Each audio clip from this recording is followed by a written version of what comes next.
Gente, vocês estão enxergando aqui o slide? Sim. Beleza? Hoje a gente vai falar um pouquinho sobre malária e toxoplasmose, ok?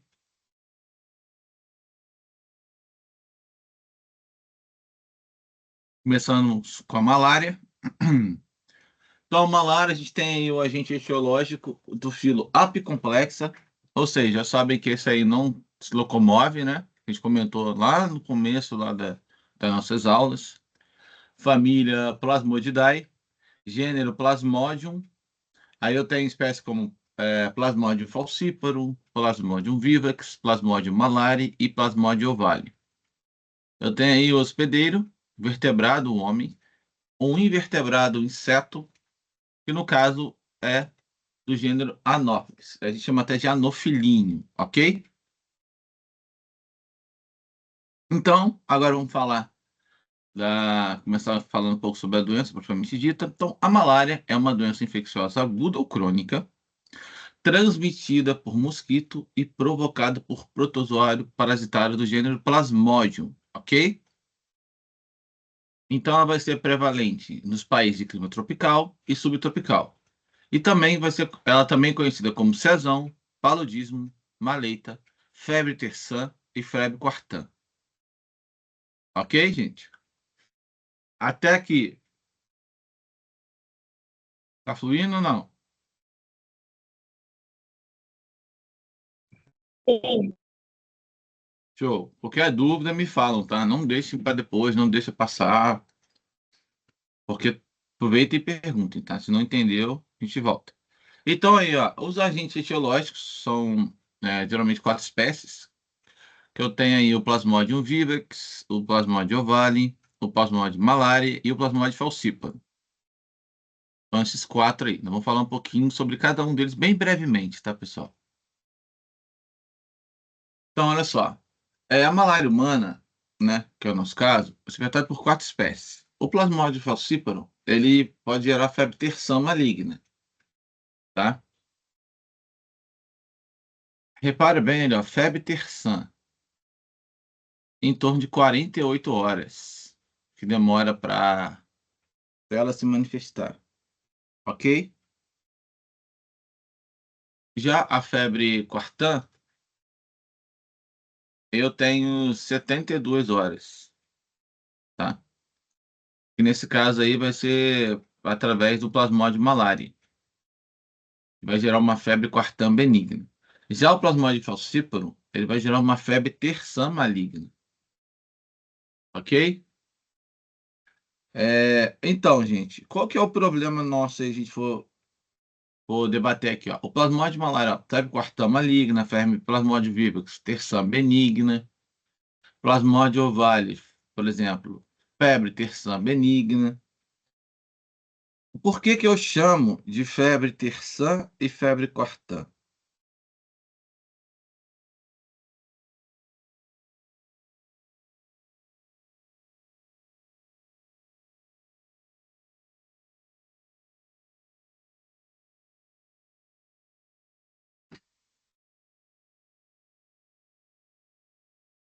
Sabe por quê, gente? Vocês sabem por quê ou não? Eu não sei. Beleza. Olha só. Tá bom. A, a febre terçã, ela vai acontecer da seguinte maneira, né? Ela vai ter um dia de febre e 2 dias sem. Por isso que aqui bota 48. Faz sentido ou não?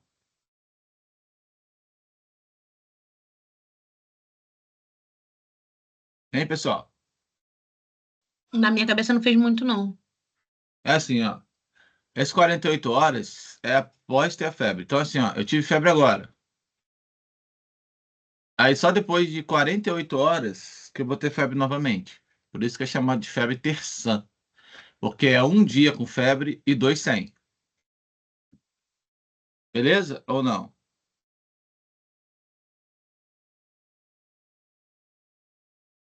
Faz sentido ou não, gente? O que eu falei agora? Agora fez, eu entendi agora. Certo, gente? Agora, e quando é a quartã? Como é que funciona? Um dia com febre, 3 dias não? Perfeito, perfeito. É isso aí. É um dia com febre, 3 não. Por isso que eu tenho 72 horas aqui. Agora não faz sentido? Quanto que dá 24 vezes 3? 72. Pronto, resposta dada. Tranquilo? Então vai ser na terça, um dia de febre, 2 100. E na quarta, um dia de febre e 3 100. Ok? Ok, professor. Tá? Então, gente, geralmente o protozoário da espécie Plasmodium falciparum e Plasmodium vivax, eles são aqueles que vão levar o indivíduo à morte. Ok? O resto, dificilmente. O mais comum, pessoalmente, o falciparum, porque tem a febre terça maligna. Febre terçã maligna. O próprio nome já fala, né? Certo? Qual que leva à morte, o Plasmodium falciparum? E o vivax, isso. O mais frequente, né? Os outros também podem levar, pode até levar, mas não é tão comum. Mas o mais comum são esses dois. Principalmente o falciparum, porque eu tenho aí uma febre terçã maligna. Ok? Ok. Show. Gente, se eu for passar mais alguma pergunta em relação aqui, ou ficou claro o que eu falei?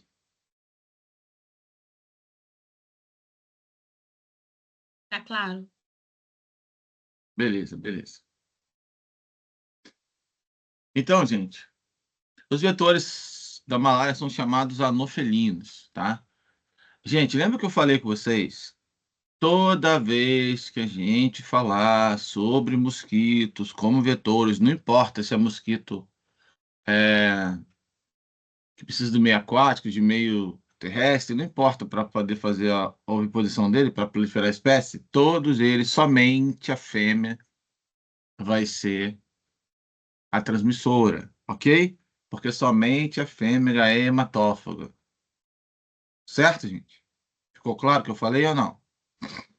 Certo. Faz sentido para vocês o que eu falei agora ou não?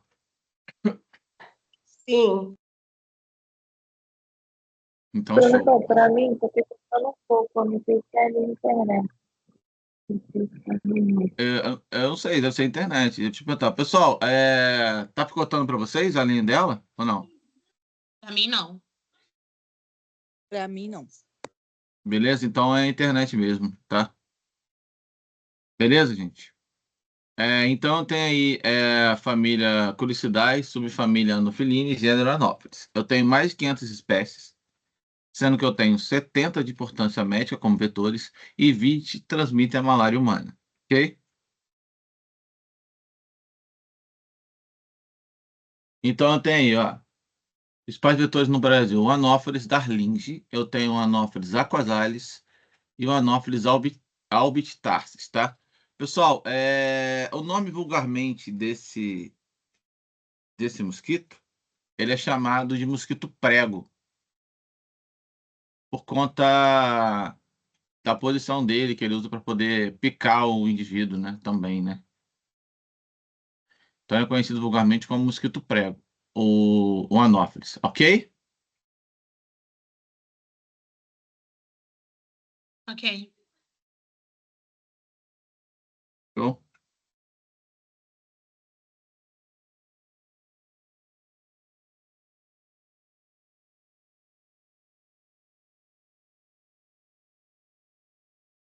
Alguma pergunta, gente?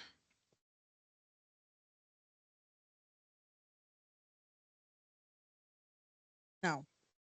Não, tranquilo até aqui? Então bora, então tá. Então, como eu tinha falado com vocês, os principais vetores no Brasil, eu tenho o Anopheles darlingi, o Anopheles aquasalis e o Anopheles albictarsis, ok? Eu tenho também o Anopheles cruzi e o Anopheles bellator. Destaque para o Anopheles darlingi, que é o mais comum caso aqui no Brasil. Ok, gente? Esse aqui é o nome científico dele, tá? Beleza? Beleza. Beleza. Então, a morfologia e o habitat desses plasmódios. Então, os plasmódios variam individualmente em tamanho, forma e aparência, de acordo com o seu estágio de desenvolvimento e com suas características específicas, podendo ser. As formas dele é forma esporozoíta, forma exoeritrocítica, forma merozoíta e formas eritrocíticas e, claro, microgametas. Eu tenho, além disso, só vou passar e vou voltar depois. Microgameta, eu tenho também macrogameta, a forma ocineto e a forma ocisto, ok? Pessoal, vai ficar um pouquinho mais claro quando a gente falar do ciclo dele, ok? A gente começar a falar do ciclo, vai dar uma melhoradinha nessa questão dos nomes, né? Beleza? Então, o habitat varia de cada fase do ciclo dos plasmódios. Ele vai ter uma fase no homem e vai ter uma fase no inseto, ok? Nesse caso, então, vocês já perceberam que ele é o quê? Monoxênio ou heteroxênio?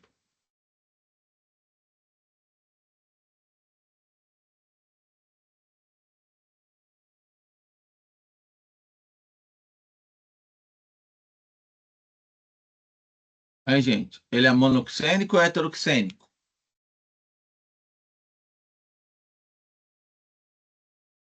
Eu tô falando, ó, ele tem um hospedeiro ou tem mais de um? Mais de um, né? No homem e no inseto. Tá, mas como é que se chama isso? É monoxênico ou heteroxênico? Hétero. Mono, Heteroxênico. hétero. É hétero, pessoal. Monoxênico só tem um. Mono vem de um. Ok? Olha aqui, eu tenho a imagem, ó. Esse aqui é o plasmódio falcíparo, tá ok?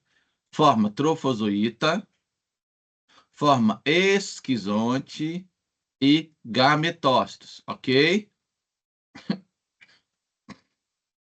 Ok, gente? Ok. Beleza, então. E aqui tem exemplo também do Vivex, ó. Trofozoítos jovens, trofozoítos maduros, por exemplo, forma esquizonte e a forma gametócito, tá? Vários tipos de formas diferentes. E aí, gente, olha aí, ó. Então, o vetor e reservatório, eu tenho mosquito fêmea do gênero Anopheles, ou chamo de anofilíneo, tá ok? Conhecido como mosquito prego ou carapanã, tá?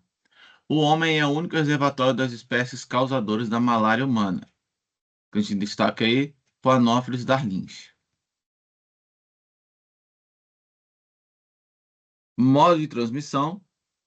Transmissão natural da malária ao homem se dá quando as fêmeas do mosquito anofelinos, do gênero Anopheles, são parasitas com esporozoítos em suas glândulas salivares e inoculam essa forma infectante durante o meu repasto sanguíneo.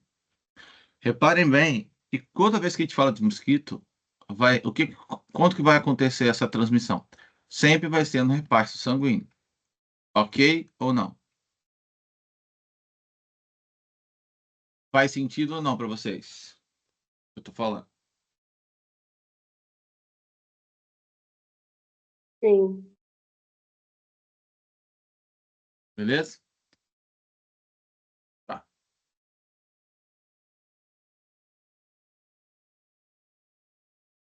Eu tenho aí também o modo de transmissão, gente, ó, é vetorial através do vetor, ou seja, através da picada da fêmea anofilínea, ok?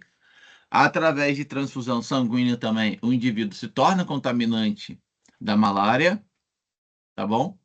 O compartilhamento de seringas também, se eu falei de transfusão de sangue, com certeza o compartilhamento de seringas também vai estar associado. Acidentes de trabalhos também podem acabar gerando uma contaminação e sem esquecer da malária congênita. O que que é malária congênita mesmo, gente?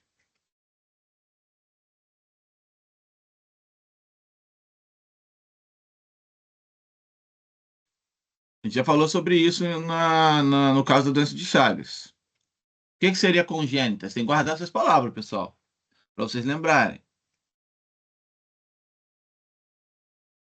que que seria congênita? Falam para mim.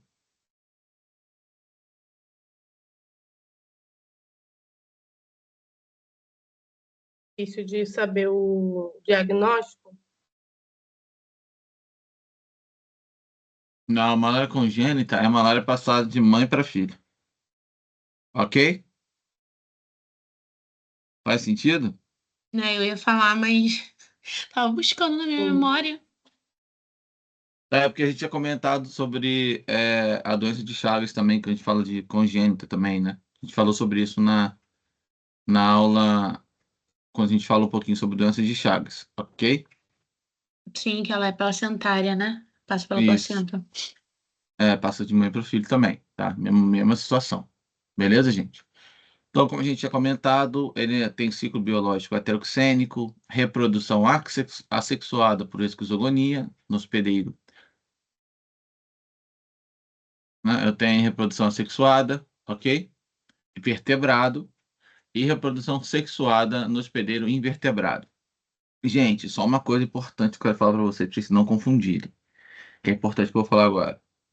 Olha só, hospedeiro vertebrado e hospedeiro invertebrado não tem nada, não quer dizer que vai ser que toda vez o vertebrado vai ser o hospedeiro definitivo e o invertebrado vai ser o intermediário. Não é.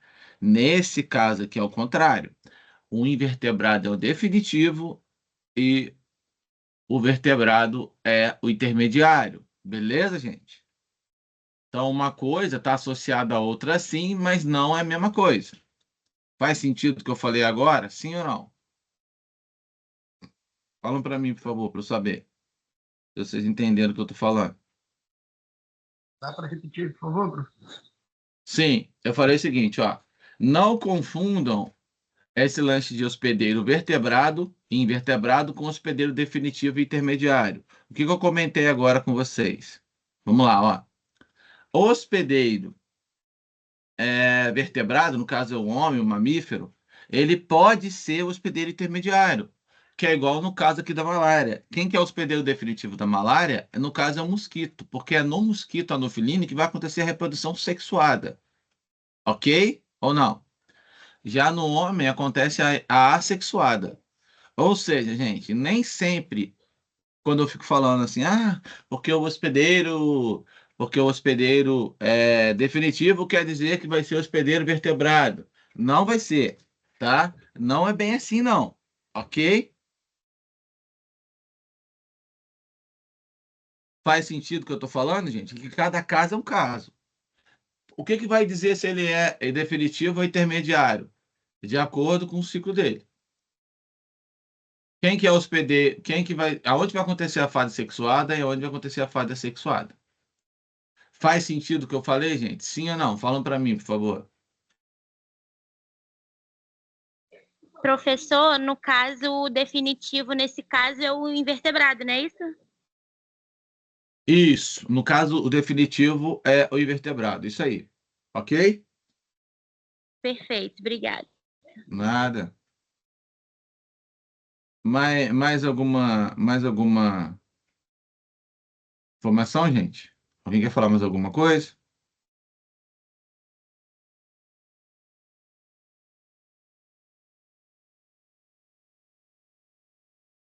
Hein? Alguém quer falar mais alguma coisa, gente? Fala para mim aí, por favor. Não, Tranquilo até aqui, então? Ok. Achou, então. Tá show, então.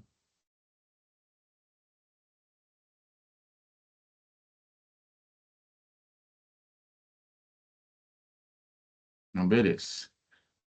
Vamos continuar, então. Aí, gente, olha só.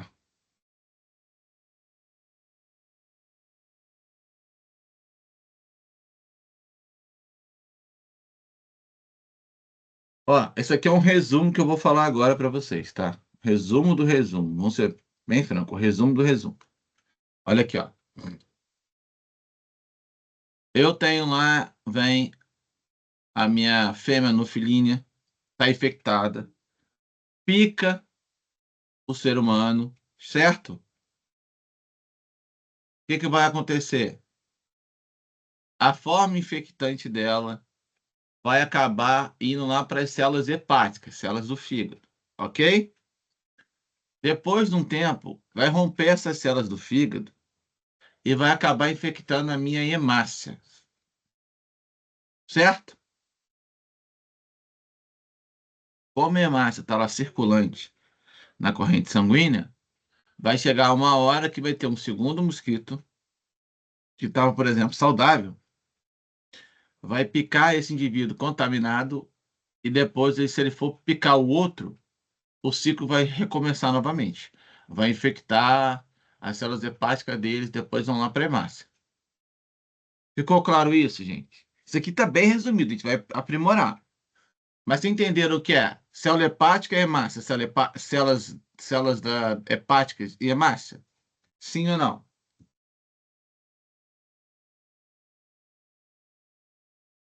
É isso que eu quero saber.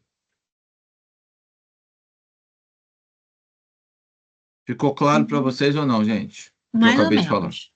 Mais ou O que menos. tá, mais ou menos, a pergunta é, por que mais ou menos? É isso que eu quero saber agora. Por que tá mais ou menos? Porque às vezes mistura o que já passou com o que tá vindo e aí a gente fica meio perdido. E aí fica um pouquinho complicada a compreensão. Ainda mais a gente que tá bem cansado do dia. Mas aos poucos vai indo. Uhum.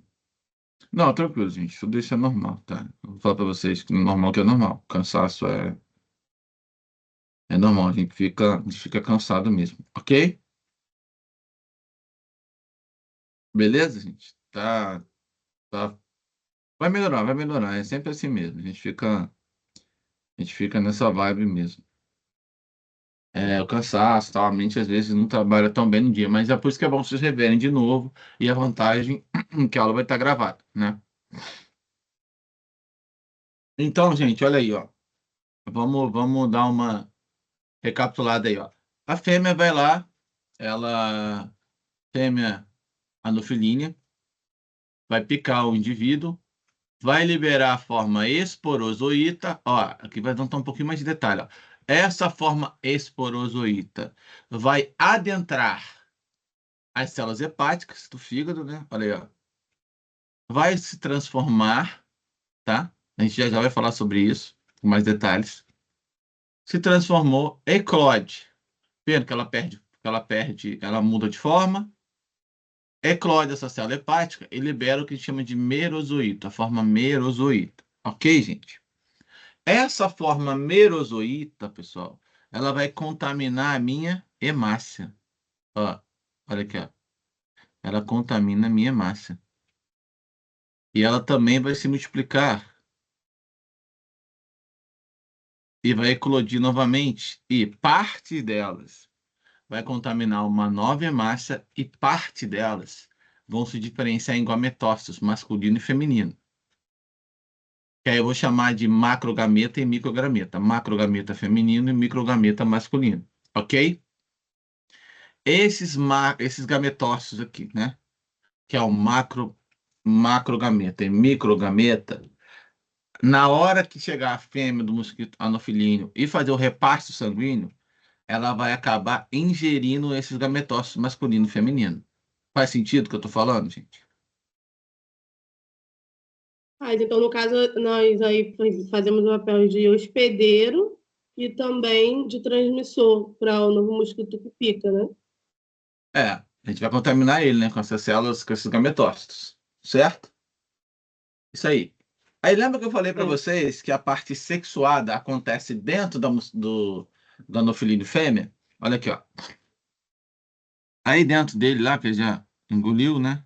Quando ele faz o repasse sanguíneo, vai juntar o macrogameta e o microgameta e vai gerar, tá vendo? Vai continuar e vai gerando uma nova forma. Vai virar oocisto, oocineto. A gente vai chegar de novo isso aqui mais detalhado, ok?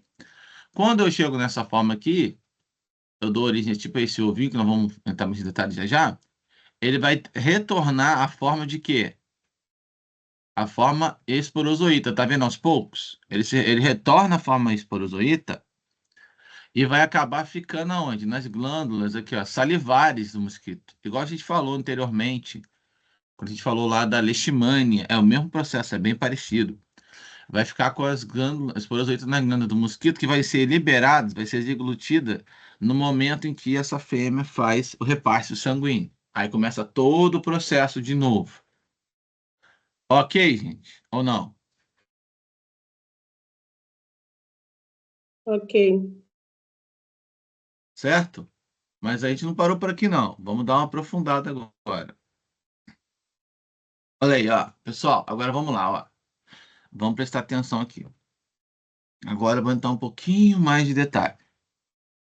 Nós vamos mergulhar um pouquinho mais profundo, tá? Então, vamos lá, ó. A fêmea contaminada, anofilínea, pica o indivíduo. Esse indivíduo, né? Ela vai deglutir os esporozoítos. Esses esporozoítos vão penetrar na célula hepática, tá vendo? Dentro da célula hepática, ele vai se transformar, vamos explicando, vai se transformar na forma chamada de merozoíta. Olha aí, ó. Essa forma merozoíta, quando completada, ela eclode da célula hepática, tá? E vai contaminar quem? Uma hemácia. Ó, faz sentido? Então, quando ela contamina essa hemácia, parte dela eclode. Aqui, ó, eclodiu. E vai contaminar uma nova hemácia, como eu tinha comentado com vocês, ou parte delas, já com essa forma merozoíta dentro de cada hemácia aqui, vai se diferenciar em gametócito masculino e gametócito feminino, ok? Então, esse gametócito, ele vai ser engolido na hora que a fêmea do mosquito anofilina, a outra fêmea que surgiu lá, vamos falar assim, vai fazer o repasse sanguíneo. Quando ela faz esse repasse sanguíneo, olha só o que vai acontecer, ó. Eu vou ter cruzamento lá dentro da fêmea, certo? Entre esses gametas masculinos e femininos, e vou formar o que eu chamo de oocineto, que é a primeira fórmula do ovo dele, ok? Esse oocineto, ele vai dar origem ao que a gente chama de ovócito. E é dentro desse ovócito que vai começar a proliferação de quê? Surgir os chamados esporozoítos. Esses esporozoítos acabam eclodindo isso dentro da anofilina fêmea e vão parar lá nas glândulas salivares que a gente comentou. E vai ficar lá aguardando até ela se alimentar novamente. Show ou não?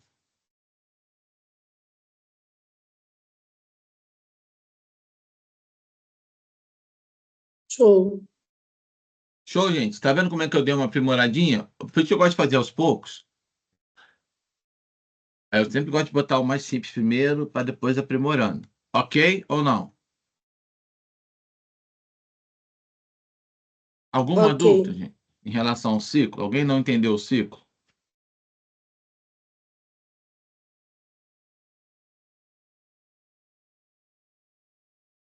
Não tá.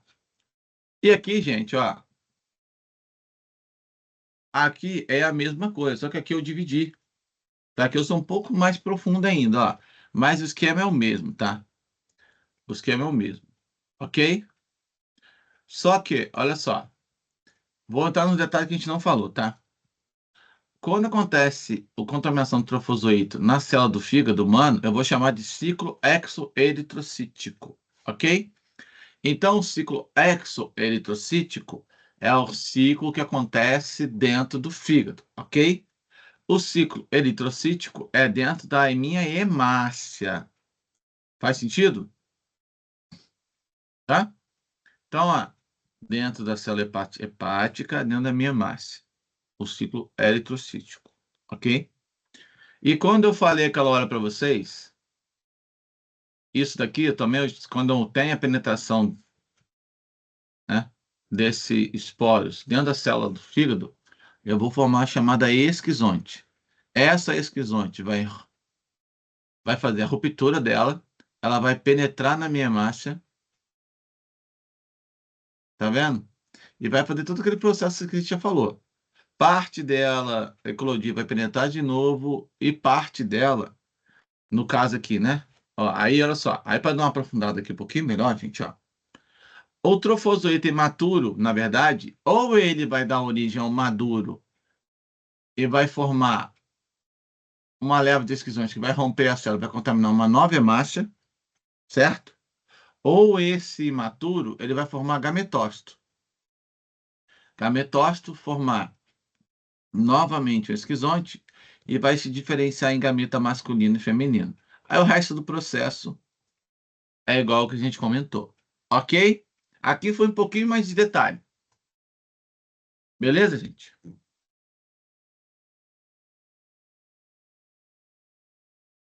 Então vamos lá, ó. A minha malária, eu vou ter a chamada de imunidade inata. Pessoas que têm anemia falciforme. Tem a presença desse componente adesina, que vai levar à morte do parasito. Por isso que quem tem, repetindo, por isso que quem tem anemia falciforme não desenvolve parasita. Ok? Por quê? Tem a chamada o quê? Adesina.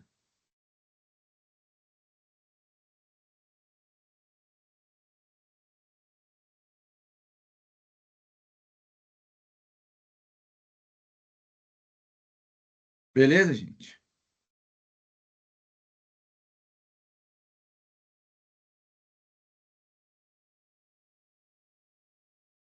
Certo? Certo. Já a minha imunidade adquirida, eu tenho imunidade dependente da exposição contínua do parasita. Ou seja, esse indivíduo aqui, ele nasceu com anemia falciforme. Esse daqui adquire uma imunidade conforme ele tem contato constantes com esses protozoários. Aí vai adquirindo imunidade. Faz sentido ou não o que eu falei? Esse aqui nasce e esse aqui vai adquirindo, conforme ele vai tendo contato. Ok?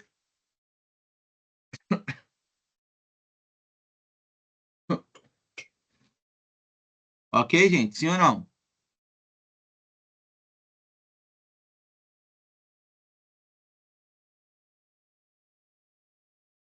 Aí, pessoal, faz sentido ou não? Falam para mim, por favor. Sim. Ok, então. Alguma pergunta em relação à imunidade inata e imunidade adquirida?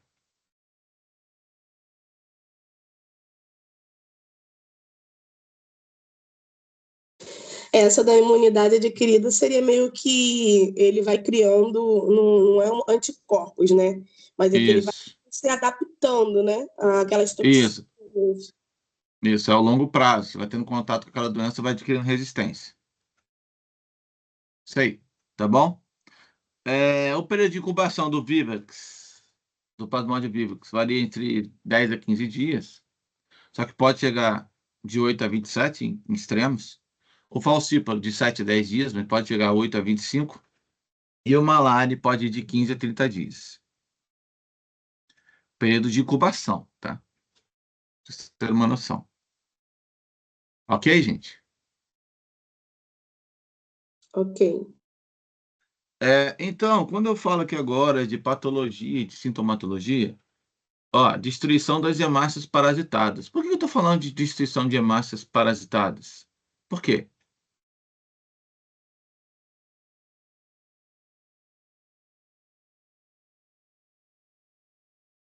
Porque eu vou destruir as hemácias, não vou sim ou não?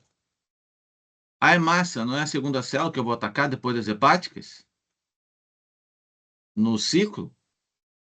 Então, vai sofrer lise das hemácias, por isso que eu destruo elas. E eu vou produção também de citocina, que eu vou chamar de endoteliotoxicidade, que é a resposta inflamatória sistêmica, que vai ocasionar com o contato com esse patógeno. Beleza, gente? Ok? Ok, professor. Então, aí, a patogenia e sintomatologia, eu tenho a questão da citaderência, aderência à minha célula, tá? E sequestro de eritrócitos infectados com obstrução do meu fluxo microvascular. O que seria eritrócito, gente? Infectado.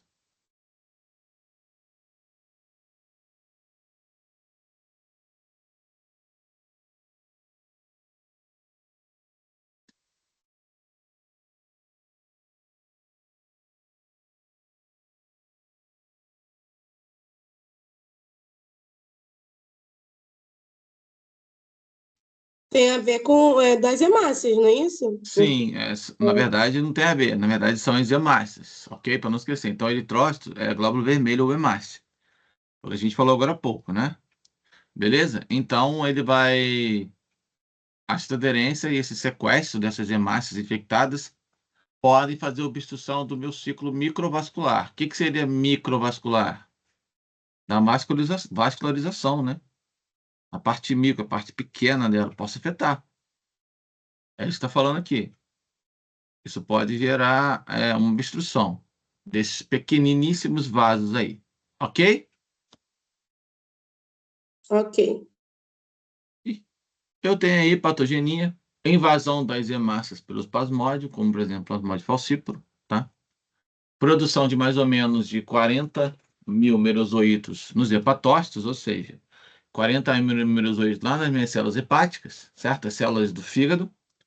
Então, os merozoítas parasitam hemácias jovens e maduras, que a gente já comentou aquela hora, certo? Para poder se manifestar. Então, gente, a gente tem um quadro clínico aí, uma febre intermitente, aquela febre que a gente falou, febre terçã, febre quartã, né? Que vai e volta, né? Vamos falar assim. Eu tenho aí calafrios, dores de cabeça, dores musculares, taquicardia. Tudo isso são sintomas gerados pelo contato direto e indireto, vamos falar assim, com essas doenças.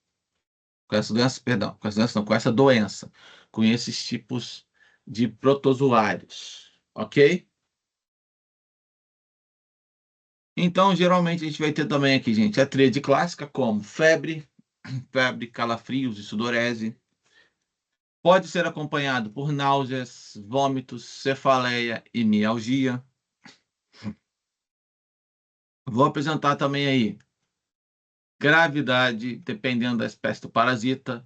Pode gerar uma parasitemia, um tempo de doença, uma imunidade prévia do paciente, maior gravidade em crianças gestantes de primo infectados.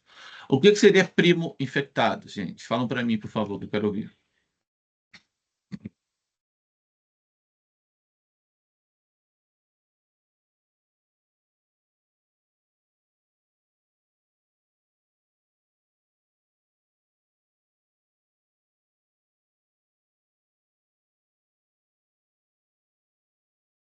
Aí, gente, vamos lá. O que seria primo infectado? Quero ouvir de vocês.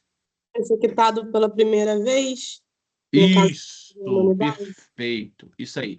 Infectado pela primeira vez. Então, as pessoas que são infectadas pela primeira vez, crianças e gestantes, têm risco de ter uma sintomatologia mais grave. Ok, gente? Faz sentido? Sim.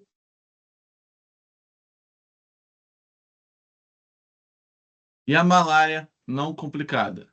Eu tenho aí uma intensa debilidade física, náusea e vômitos.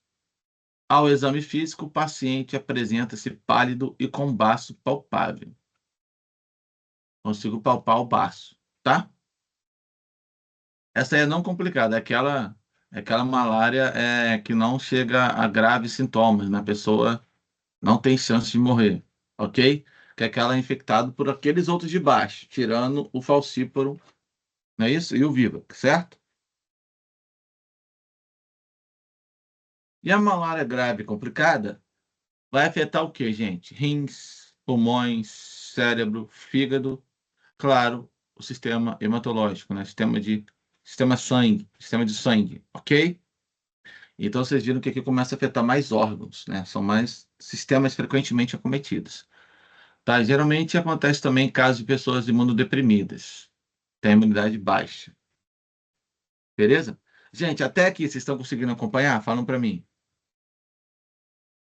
Sim. Tá ok? Vocês me falam, tá? Então, olha aí, ó. Como eu tinha comentado, a gente vai ter anemia grave, certo? Eu botei nefropatias. O que seria nefropatias?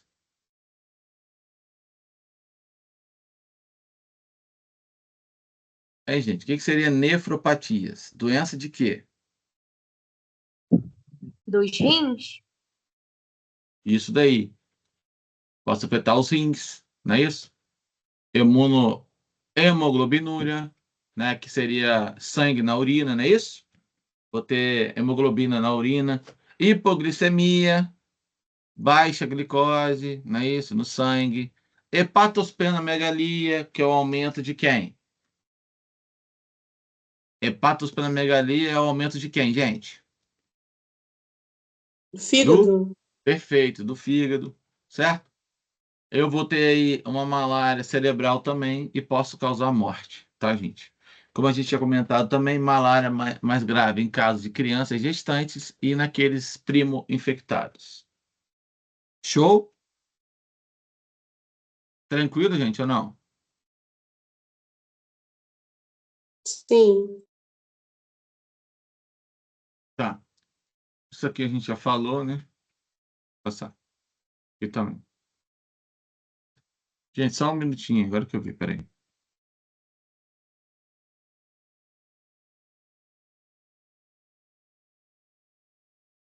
Não sei por que apareceu 2 aqui, sendo que eu já tinha registrado esse negócio. Agora tá certo. Continuando aqui. Deixa eu voltar, porque provavelmente deve ter saído do. Deixa eu fazer de novo. Ué, gente. Falando que a gravação foi interrompida. Avisou para vocês aí? Pra mim, sumiu o slide. Não, eu vou voltar de novo. Vou voltar de novo. Tá sendo gravado. É porque. Ainda tá rolando aqui para mim, a gravação da aula, mas o slide saiu.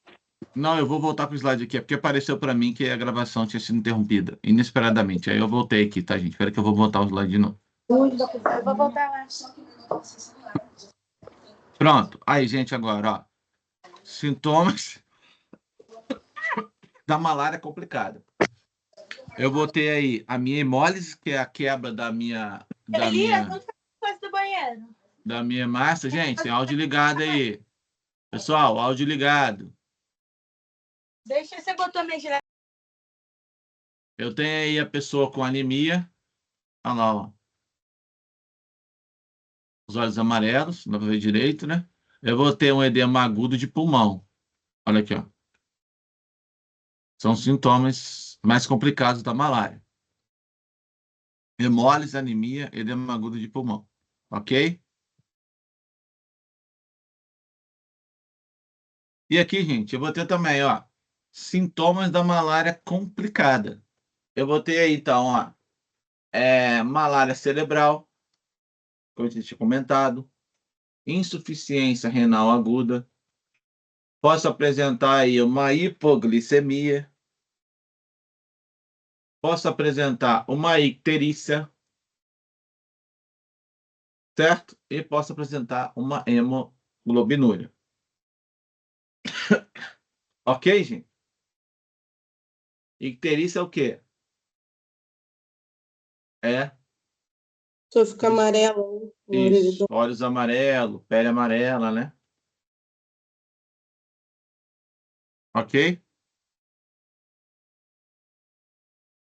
E diagnóstico clínico laboratorial, eu posso usar o esfregaço ou gota espessa e eu posso fazer o PCR também, para fazer diagnosticar o DNA desse protozoário. Então, ó, a malária num indivíduo não imune, até porque um indivíduo imune ela não vai conseguir se manter, certo? Eu vou ter uma febre aí contínua, subcontínua, remitente, e posso apresentar quadros como calafrios e sudorese. Como a gente falou, vou fazer diagnóstico através de uma hemoscopia. Eu boto uma gota espessa e dessa gota espessa eu faço um esfregaço. Aí eu vou visualizar o que tem nesse sangue, ok? Aqui eu tenho a forma trofozoíta do falcíparo, tá? Olha aqui, ó. Forma esquizoide do falcíparo e forma gametócita do falcíparo. Forma tipo uma banana, né? Olha aí. Que é mais arredondada.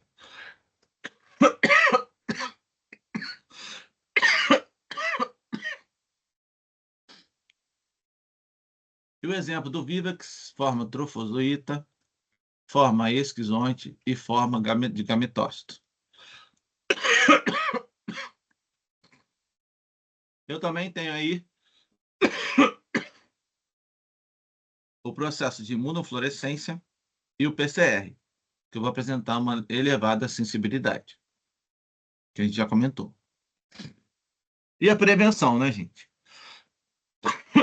Então, as redes contra o mosquito ou mosquiteiros ajudam a manter o mosquito longe de pessoas e reduzir significativamente as taxas de infecção e transmissão da malária. Essas redes não são uma barreira perfeita e muitas vezes são tratadas como um inseticida destinado a matar o mosquito antes que ele tenha tempo para procurar uma forma de passar a rede. Estima-se que os mosquiteiros tratados com inseticida sejam 2 vezes mais eficazes que os mosquiteiros não tratados e aumentam 70% a proteção em comparação aos comuns. Ou seja, eles botam rede com inseticida, ok? Essa é uma forma de prevenção, gente. Faz sentido para vocês, sim ou não? Sim. Perdão. E eu tenho aqui também, ó. Os cremes repelentes de insetos também são eficazes, mas mais caros que as redes.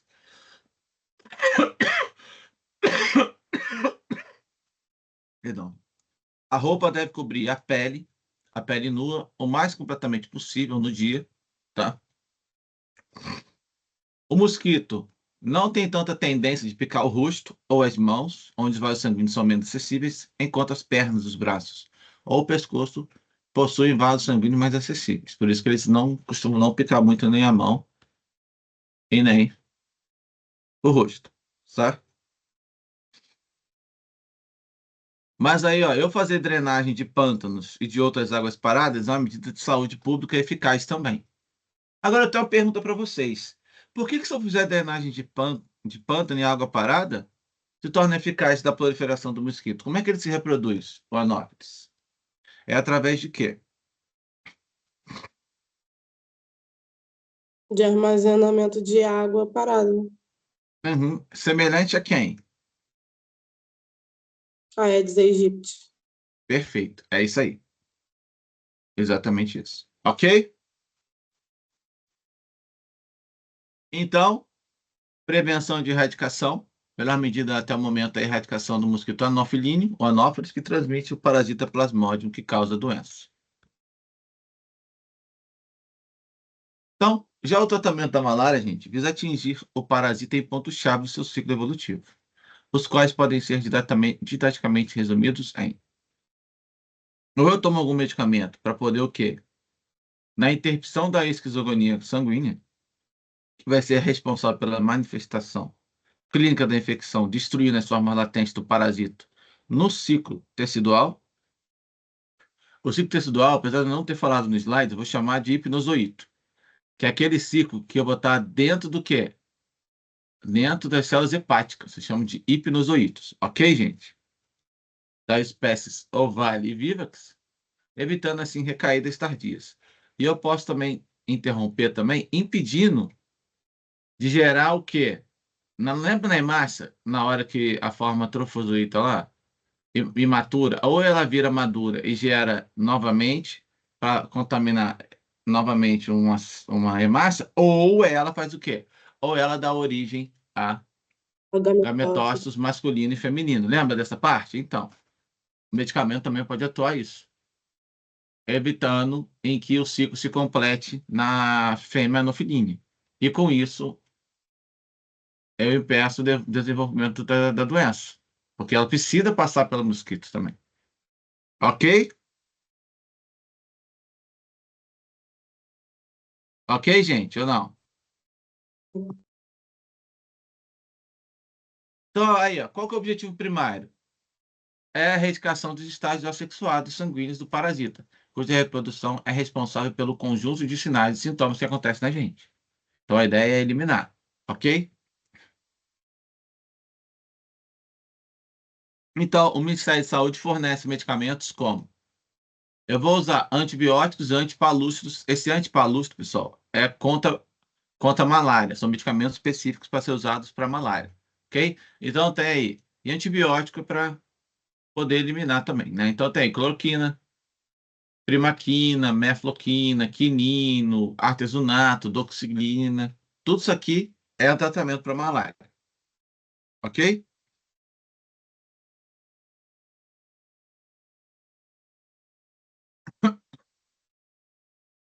A cloroquina por 3 dias e a primaquina, por exemplo, por 15 dias, de acordo com quilo por dia e quilo por dia. Gente, olha só que ponto interessante e importante. O Dia Mundial da Luta contra a Malária já passou, foi dia 25 de abril, tá? Tem a vacina aí R21 da matriz M para prevenir a malária, que passa a ser recomendada oficialmente pela OMS. É o segundo imunizante contra a doença a receber a aprovação da entidade após o RTS AC1 em 2021. Então, ele teve até entrevista. Ele falou assim: como pesquisador da malária, eu costumava sonhar com um dia em que teríamos uma vacina segura e eficaz. Além disso, eliminar completamente a transmissão do plasmóide dos próximos 9 anos. No Brasil, a vacina foi aprovada pela Agência Nacional da Vigilância Sanitária, a Anvisa, em março, para a população de 4 a 60 anos, mas ainda não está disponível no SUS. O esquema da vacina é de 2 doses subcutâneas, com intervalo de 3 meses entre elas. Ela foi testada em um programa piloto que alcançou mais de 800 mil crianças em Gana, no Quênia e no Malawi desde 2019. A imunização ocorre com a aplicação de 4 doses. A primeira aos 5 meses de vida, a segunda aos 8 meses e a terceira aos 11 meses. E a quarta dose de reforço aos 18 meses. Então, isso aqui é importantíssimo, né? A vacina chegou agora. Chegou não tem muito tempo, se não me engano, foi ano passado. Isso é muito importante, essas vacinas, né? Então, a epidemiologia da malária, 85% dos casos ocorrem na savana, na savana e na floresta da África.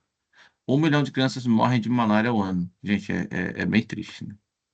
E no Brasil, a maioria dos casos acontece na Amazônia. Beleza?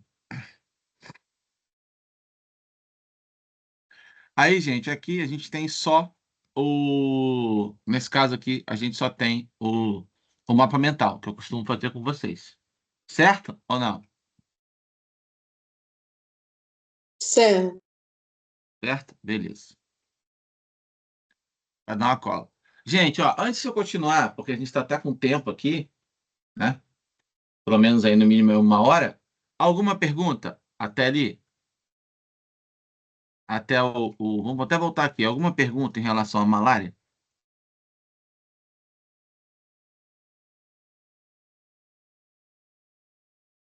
Não. Tranquilo? Eu posso continuar então? Pode sim.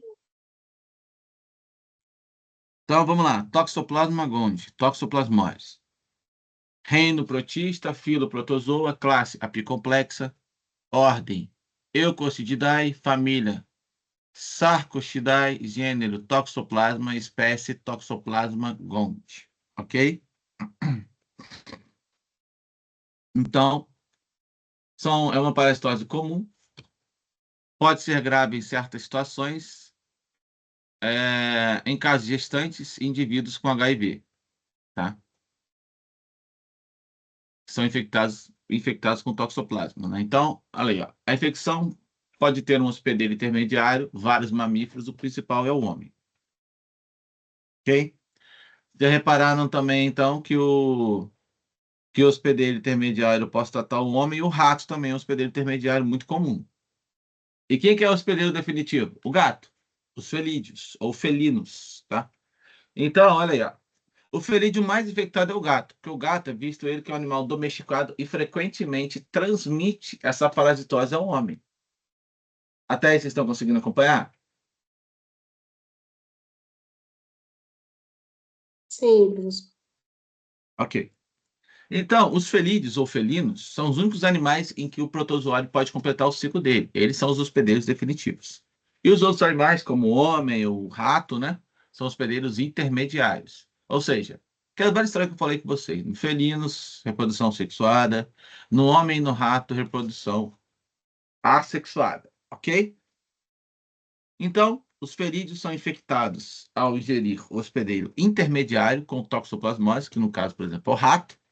E isso faz com que eles eliminem os cistos imaturos nas suas fezes. Ou seja, como é que o gato fica contaminado? Se alimentando de rato infectado com toxoplasmose. Ok ou não ok? Até aqui. Fala para mim.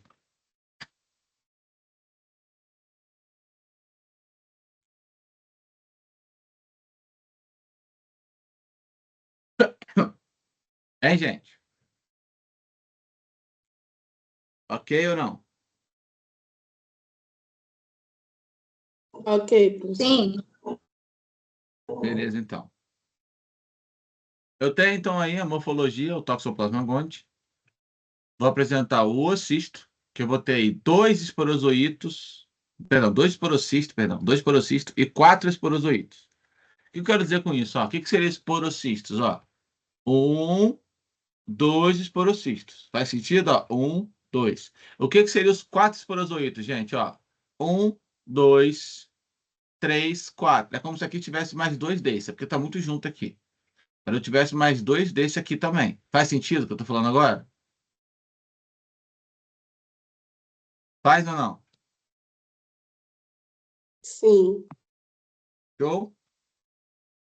Então tem aqui também os taquizoítos, que são a forma trofozoíta, a forma que vai se locomover, né? Os bradizoítos, que são a forma que vai estar dentro do tecido, certo? Então eu tenho, ó, recapitulando, ó, eu tenho trofozoíta e tenho bradizoíto. Bradizoíto já está dentro do tecido lá, tá quietinho lá. Olha aí, então, ó, tanto o cisto como os cistos teciduais se transformam em taquizoítos. Logo após a ingestão, a taquizoítas é o quê? É a forma trofozoíta, tá? É a forma que se move. As formas taquizoítas atingem o tecido nervoso e muscular e se transformam em bradizoítas, ou seja, quando atinge os tecidos, ele vai fazer o quê? Vai entrar dentro dos tecidos. Por isso que ele se torna bradizoíta, né? Dentro do tecido, ou seja, intracelular, ok? Então, se a mulher gestante se infectar, os taquizoítas podem infectar o feto também pela corrente circulatória. Aí que está o problema. Certo ou não, gente?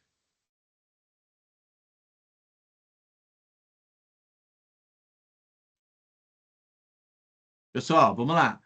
Ficou claro ou não? Por favor, me responda para eu saber.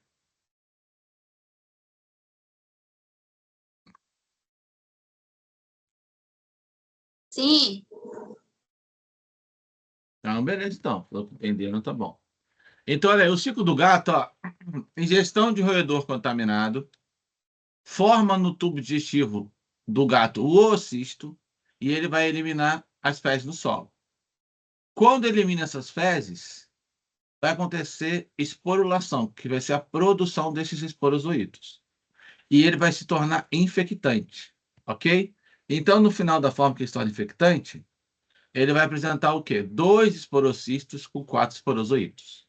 Ok ou não, gente? Ok, professor. E no homem? Como é que funciona no homem? O homem vai ingerir esse oocisto do homem que o gato deixou aqui, ó, o infectante, né? Que a gente acabou de falar, que é esse aqui. Ingeriu ali. Esse oocisto se rompe no intestino, libera os porozoítas que vai invadir a minha mucosa intestinal, não é isso? Denominado taquizoíto, que é a forma trofozoíta, se divide várias vezes assexuadamente e vai romper a célula hospedeira. O processo se repete várias vezes. Eu vou liberando uma grande quantidade de taquizoítas, de forma trofozoíta, que vai invadir novas células do sangue e tecidos parenquimatosos. O taquizoíta, o ciclo sexuado, pode levar à formação de bradizoítas intracelulares. Ou seja, eu posso contaminar o tecido aqui. Por isso que vai virar bradizoíta. Ok? Ou não? Ok. Então, olha, taquizoíta. No órgão reproduz assexuada formando os bradizoítas, que são cistos teciduais. Infecção no homem. O homem também pode pegar ingestão de carne de bovinos, de caprinos e suínos também, gente. Ou seja, eu posso ter a forma bradizoíta, tá? Aonde?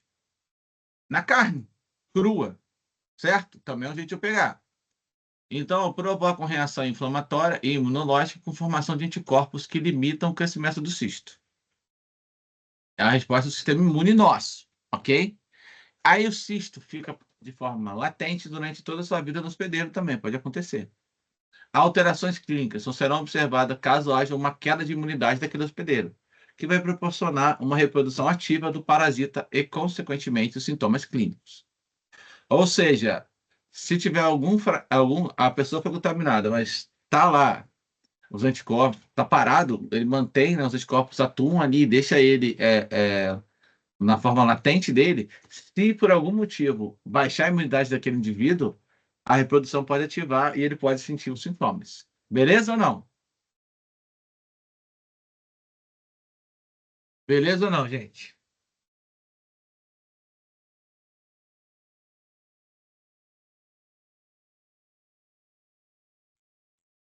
Beleza.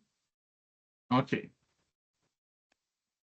Olha aí, o cisto tecidual contendo a forma bradizoíta, né? Contaminando aqui dentro da célula. E a patogenia? É uma doença febril, febre e manchas pelo corpo, como sarampo ou rubéola. Pode haver sintomas localizados nos pulmões, coração, fígado, sistema nervoso. Posso levar a uma linfadenite.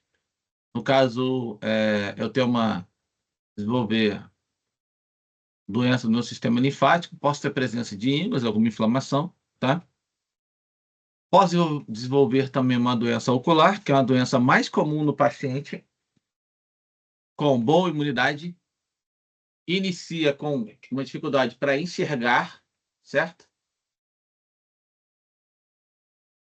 Posso ter aí uma inflamação, podendo até terminar numa cegueira também, dependendo de como é que for essa doença desenvolver desse hospedeiro, beleza? Até aqui, gente, sendo sincero, até aqui, vocês estão tá fluindo ou não? Vamos lá, me responda. Sim, professor. Tá, então, beleza. Olha aí, ó o menininho contaminado. E tem a toxoplasmose neonatal. A infecção ocorre no feto quando a gestante fica doente durante a gravidez, podendo ser sem sintomas até fatal, dependendo da idade daquela gestação. Então, quanto mais cedo se contaminar, pior vai ser a infecção. Tomar muito cuidado. Por isso que as mamães têm que fazer teste constantemente. Ok ou não?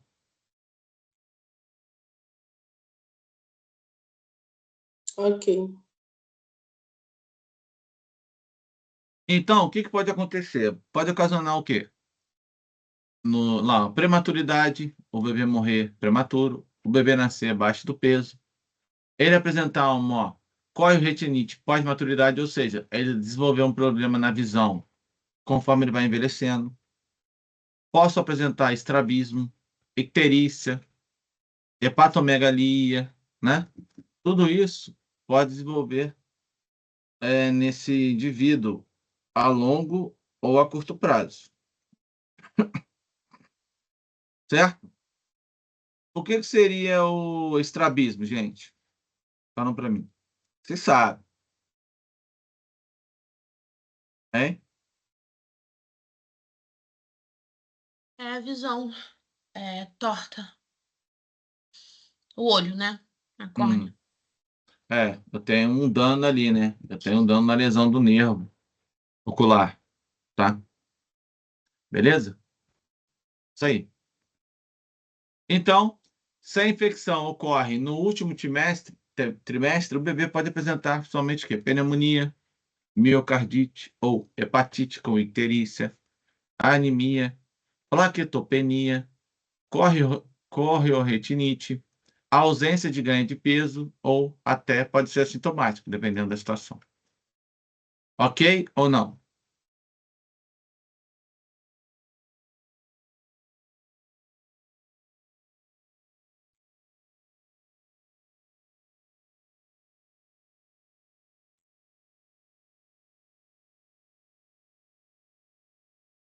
Ok até aqui, gente? Falam para mim. Ficou claro ou não?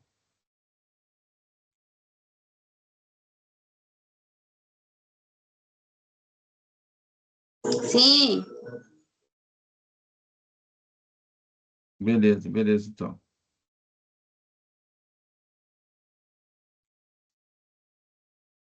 Então, vamos continuar. Se ocorreu no segundo trimestre, gente, o bebê ele pode nascer prematuramente, mostrando sinais de encefalite ou convulsões, pode apresentar a pleocitose, que seria ataque nos glóbulos brancos do licor e calcificação cerebral, porque pode aparecer a tétrade de Sabin, que é uma microcefalia com hidrocefalia, correoretinite, retardo mental e calcificações intracranianas. Ou seja, volto a falar da importância do acompanhamento das mamães em relação ao bebê com as doenças, ok? Olha aí, ó. Toxoplasmose, calcificação cerebral, olha aqui, ó. Olha a calcificação aqui, ó. Área necrófica, olha aqui, ó. Dilatação ventricular em vácuo, lesão ocular, olha aí, certo? A toxoplasmose de câncer está relacionado, devido à questão da imunidade do paciente está muito diminuída. A doença se apresenta de uma forma muito grave, causando lesões no sistema nervoso, nos pulmões, no coração e na retina, tá? Porque aquele indivíduo tem uma imunidade afetada. Certo, gente? Certo? Tranquilo até aqui? Ou não? Falam para mim. Sim, professor. Beleza, então.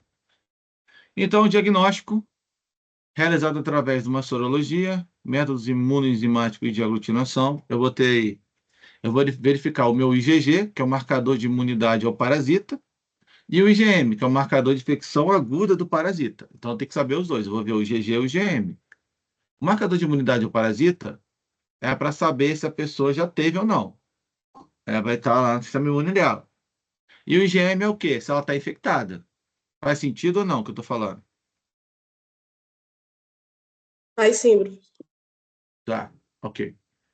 Então, eu botei aí, ó. Identificação do parasita pode ser feito através de líquidos orgânicos, licor e lavado brônquio. Se ele tiver, dependendo da região onde tiver, se ele tiver no sistema linfático, se tiver nos pulmões também, né? Eu posso usar também biópsia, posso usar o PCR, que é para ver o DNA dele, posso fazer também testes em animais isolados, em laboratório também. Certo? Ou não?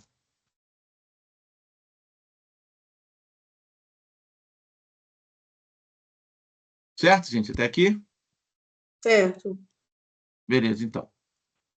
E o tratamento? Indicado nos casos de doença em órgãos como coração, olhos ou durante a gravidez. Pacientes com AIDS, o tratamento é obrigatório por tempo indeterminado. Medicado para o resto da vida para que a doença não volte a se manifestar em caso de indivíduo aidético. Medicamentos não vão matar a toxoplasmose. Aí, por isso que eu falei que tem que ficar tomando medicamento constantemente. Apenas manter sob controle. Defesa imunológica da pessoa normal podem deixar esse parasita inerte no corpo sem causar dano algum por tempo indeterminado. Essa é a ideia.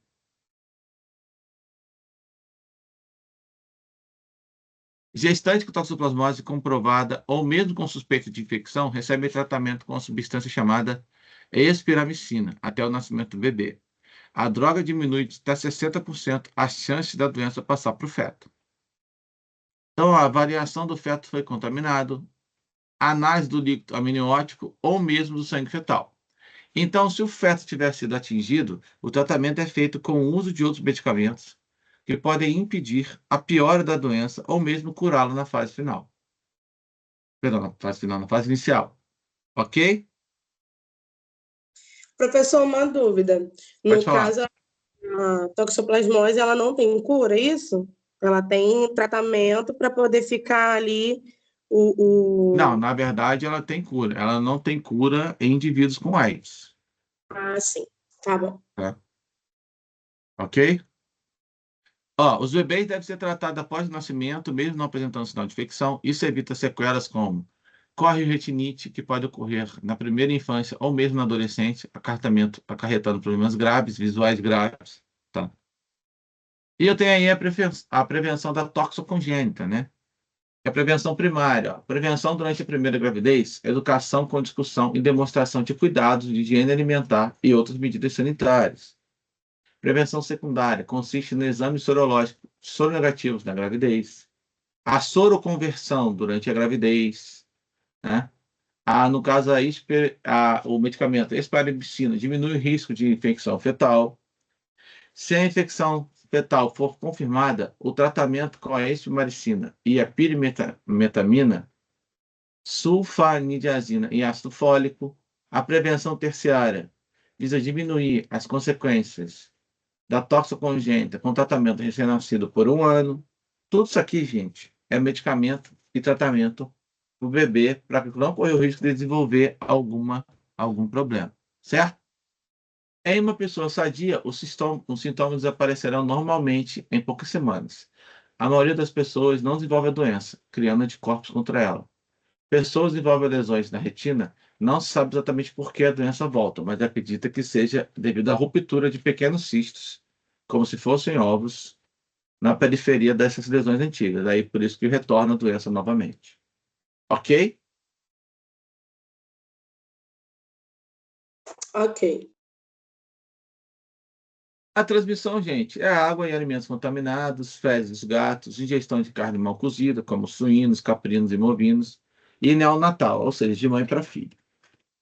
Prevenção, higiene alimentar e pessoal adequada, acompanhamento de gestante, ingestão de carnes bem cozidas, visto que os cistos são inativos a 65 graus por 5 minutos ou 15 graus por 3 dias.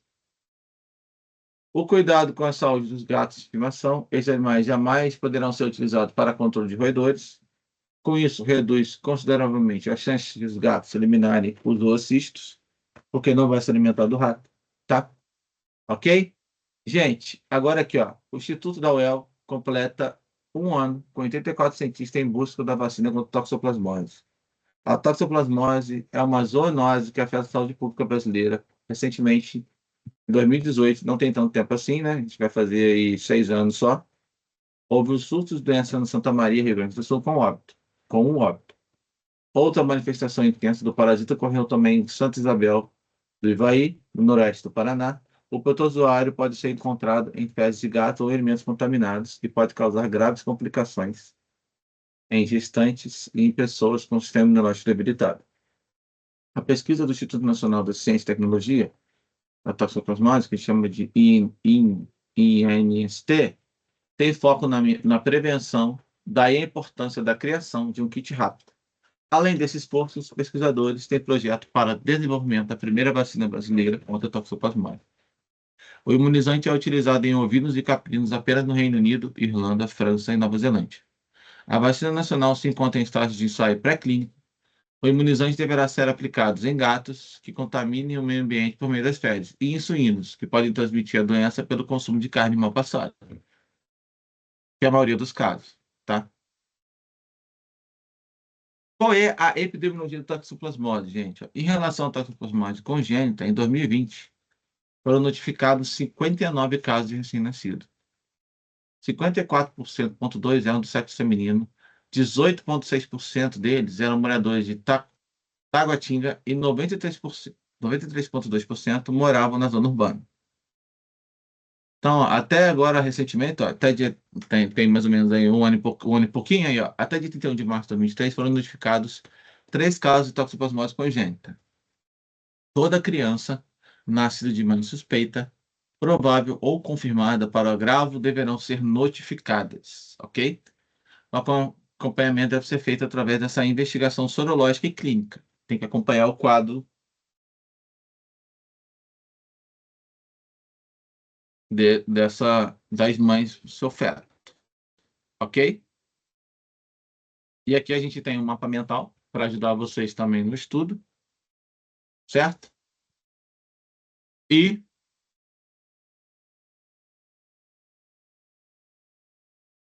beleza?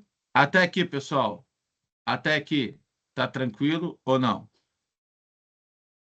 Tá sim, professor. Uma dúvida sobre o estudo. É para te Pode enviar. falar. Pode perguntar. Vai lá, pode perguntar. Dúvida sobre o estudo dirigido? É para te enviar por e-mail? Não é para enviar? É só Aí vocês fazem em grupo aí, vai valer ponto. Aí vocês fazem ele. Eu não lembro se o caso de vocês é porque eu tive que fazer uma mudança, né? Teve um grupo que eu tive que adiantar o seminário. Eu não lembro qual foi, qual turma, se foi a de vocês, foi a AUS, foi a C. Mas eu avisei já, porque eu tive que fazer uma mudança no cronograma. Inclusive, eu tenho que trocar o cronograma lá, gente. Eu tenho que postar um novo. Porque eu tive que fazer a mudança porque estava batendo com a prova da Silvia também, entendeu? Mudar a data das práticas. Eu tive que fazer um monte de ajuste lá. Beleza, gente? Inclusive, eu vou marcar a prática que a gente vai ter ainda. Vai ter esse mês de setembro. Ok, gente? Professor, boa Oi, noite. boa É para noite. te enviar por e-mail, normal mesmo, e também a data que tem até para entregar.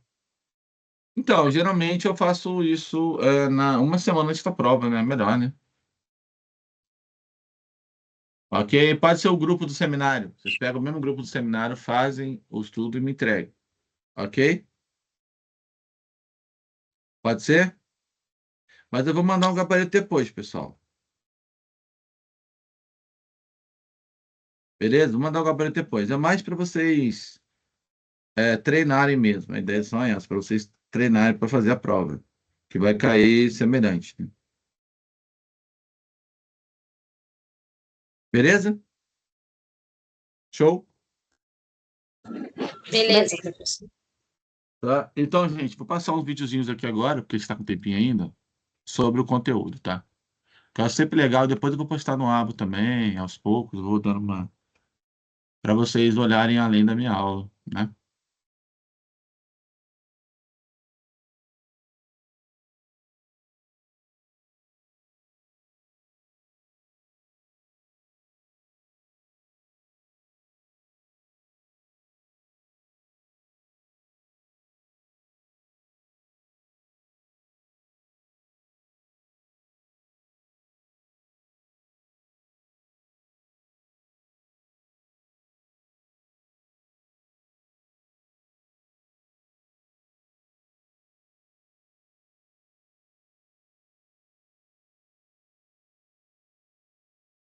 Vamos lá, gente. Vou passar um só, porque ele já é longuinho, aí a gente fecha a aula, tá? Vamos lá. Malária, que é o mais complicado dos dois. Eu optei por ele. Depois eu vou postar o dele também. Se você ainda não me segue no Instagram, vai lá. E se quiser o conteúdo completo de biologia para vestibular e Enem, acesse a minha plataforma. O link Só um minutinho. Vocês tá saindo som para vocês? Tá sim, professor. Tá. está aqui na descrição do vídeo. Uma boa aula. Fala pessoal, tudo certinho? Bem-vindos a mais uma videoaula e hoje vamos estudar a doença parasitária que mais mata no mundo. É ela, a malária, que também é conhecida como paludismo, febre palustre, impaludismo ou maleita. Gurizada, malária é uma doença muito antiga. Desde que se tem registro, nas primeiras escritas já se falavam dessa tal de malária. E o nome ele vem, deriva das pessoas que na época falavam mau ar, aquela pessoa, tá com mau ar, aquela região tem um mau ar, as pessoas estão adoecendo, como se fossem coisas dos deuses, castigos. Hoje, obviamente, nós já conhecemos bem o ciclo da malária e sabemos que é causado por um protozoário e depende da picada de um mosquito. Sobre tudo isso nós vamos falar, mas como eu disse para vocês, gente, é uma doença grave. É a doença parasitária que mais mata no mundo. Obviamente, a forma grave dela não acontece no mundo inteiro. Por exemplo, no Brasil tem malária, é sobretudo na região amazônica. Só que a malária do Brasil raramente mata, enquanto que a malária lá na África mata mais de 1 milhão de pessoas todo ano. Então existe isso, sobre tudo isso a gente vai falar, mas vamos com muita calma. Como eu falei para vocês, olha só, 500 milhões de pessoas no mundo pegam malária. Cara, 500 milhões, não é 500 mil. 500 mil no Brasil. 500 milhões de pessoas. É mais de 2 Brasil na população. Então, muita gente. E aproximadamente 1,5 milhões de pessoas, na verdade, 1,5 milhão de pessoas morrem de malária no mundo todo ano. Então, você veja, é muita gente morrendo por essa doença. No Brasil, aproximadamente 500 mil casos por ano. E a mortalidade é bem baixa, é menor do que 0,1% das pessoas que pegam a malária acabam vindo a óbito. Mas igual, por mais que a mortalidade seja baixa, veja comigo, ainda é uma doença muito grave. Quem vive nessa região, quem está aqui, professor, eu sou de Manaus, até se tu é de Manaus, comenta aqui, faz aí, manda uns relatos que tu já teve sobre essa doença. Lá em Manaus você vai, é comum, vai, meu, se tu não teve, fala, meu amigo já teve, eu conheço quem já teve, aquela pessoa ficou com 6 meses, pô, e depois de curada a pessoa teve de novo a malária. A gente vai falar isso depois para vocês, como acontece isso, né? Mas enfim, é uma doença muito grave, a gente deve conhecer. E a aula vai funcionar assim. Agora eu vou explicar para vocês tudo que é importante. Gente, o mais importante, olha que interessante, se pega qualquer doença, fala, professor, se eu tiver que levar para a vida, se o seu Zé da esquina tiver que estudar malária, o que ele tem que saber? Tem que saber isso aqui, a profilaxia ou as medidas profiláticas, que é como prevenir, como evitar, né, que essa doença chegue nas pessoas e se dissemine. Então são todas as medidas para evitar, para combater, para aprender sobre a doença, beleza? Então isso é o mais importante. Mas no meio disso tudo, depois que eu explicar essas formas do protozoário, eu vou projetar uma imagem para vocês e detalhar o ciclo dele. Porque a gente fala, professor, é um ciclo extremamente complexo. De fato, entre as doenças parasitárias, a malária é uma das mais complexas referente ao ciclo, mas não é tão difícil. Então vamos lá. O agente etiológico, aquele que causa a malária, qual é o organismo que causa a doença malária? É um protozoário do filo apicomplexa. Então ele tem um complexo apical na sua extremidade, né? E isso é interessante você se lembrar disso. Não tem cílios, não tem flagelos, não é ameboide, ele é apicomplexo. E o gênero do protozoário que causa a doença é o gênero Plasmodium. Dentro desse gênero existem algumas espécies que causam a malária. Então o gênero é Plasmodium, todas são Plasmodium. Só que tem o Plasmodium vivax, o Plasmodium ovale, o Plasmodium malariae e o Plasmodium falciparum. Desses 4, o que causa a malária mais grave é o Plasmodium falciparum. Bom, como você deve se lembrar, se é de uma região que tem a malária aqui no Brasil, você sabe que a malária é uma doença que dá uma febre muito alta, de repente tu no outro dia tá sem doença, sem febre, tô curado e tal. Passa 3 dias, no terceiro dia, febre de novo, de 41. Depois tu cura e assim vai. É uma febre intermitente, um dos principais sintomas que o médico, que veio aí em Manaus, por exemplo, tem um hospital tropical. Se chega com esses sintomas, o médico já sabe, depois só vai confirmar, obviamente, com exames, mas já sabe que se trata de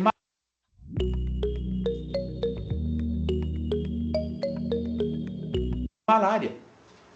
Então, se essa febre ocorrer de 3 em 3 dias, a gente chama de terçã, que ela é terçã benigna, tanto vivax quanto ovário dá a febre terçã benigna, ou seja, é uma febre que não vai piorar o quadro do paciente gravemente, não vai se tornar grave, raríssimos os casos. Então eles chamam de terçã benigna.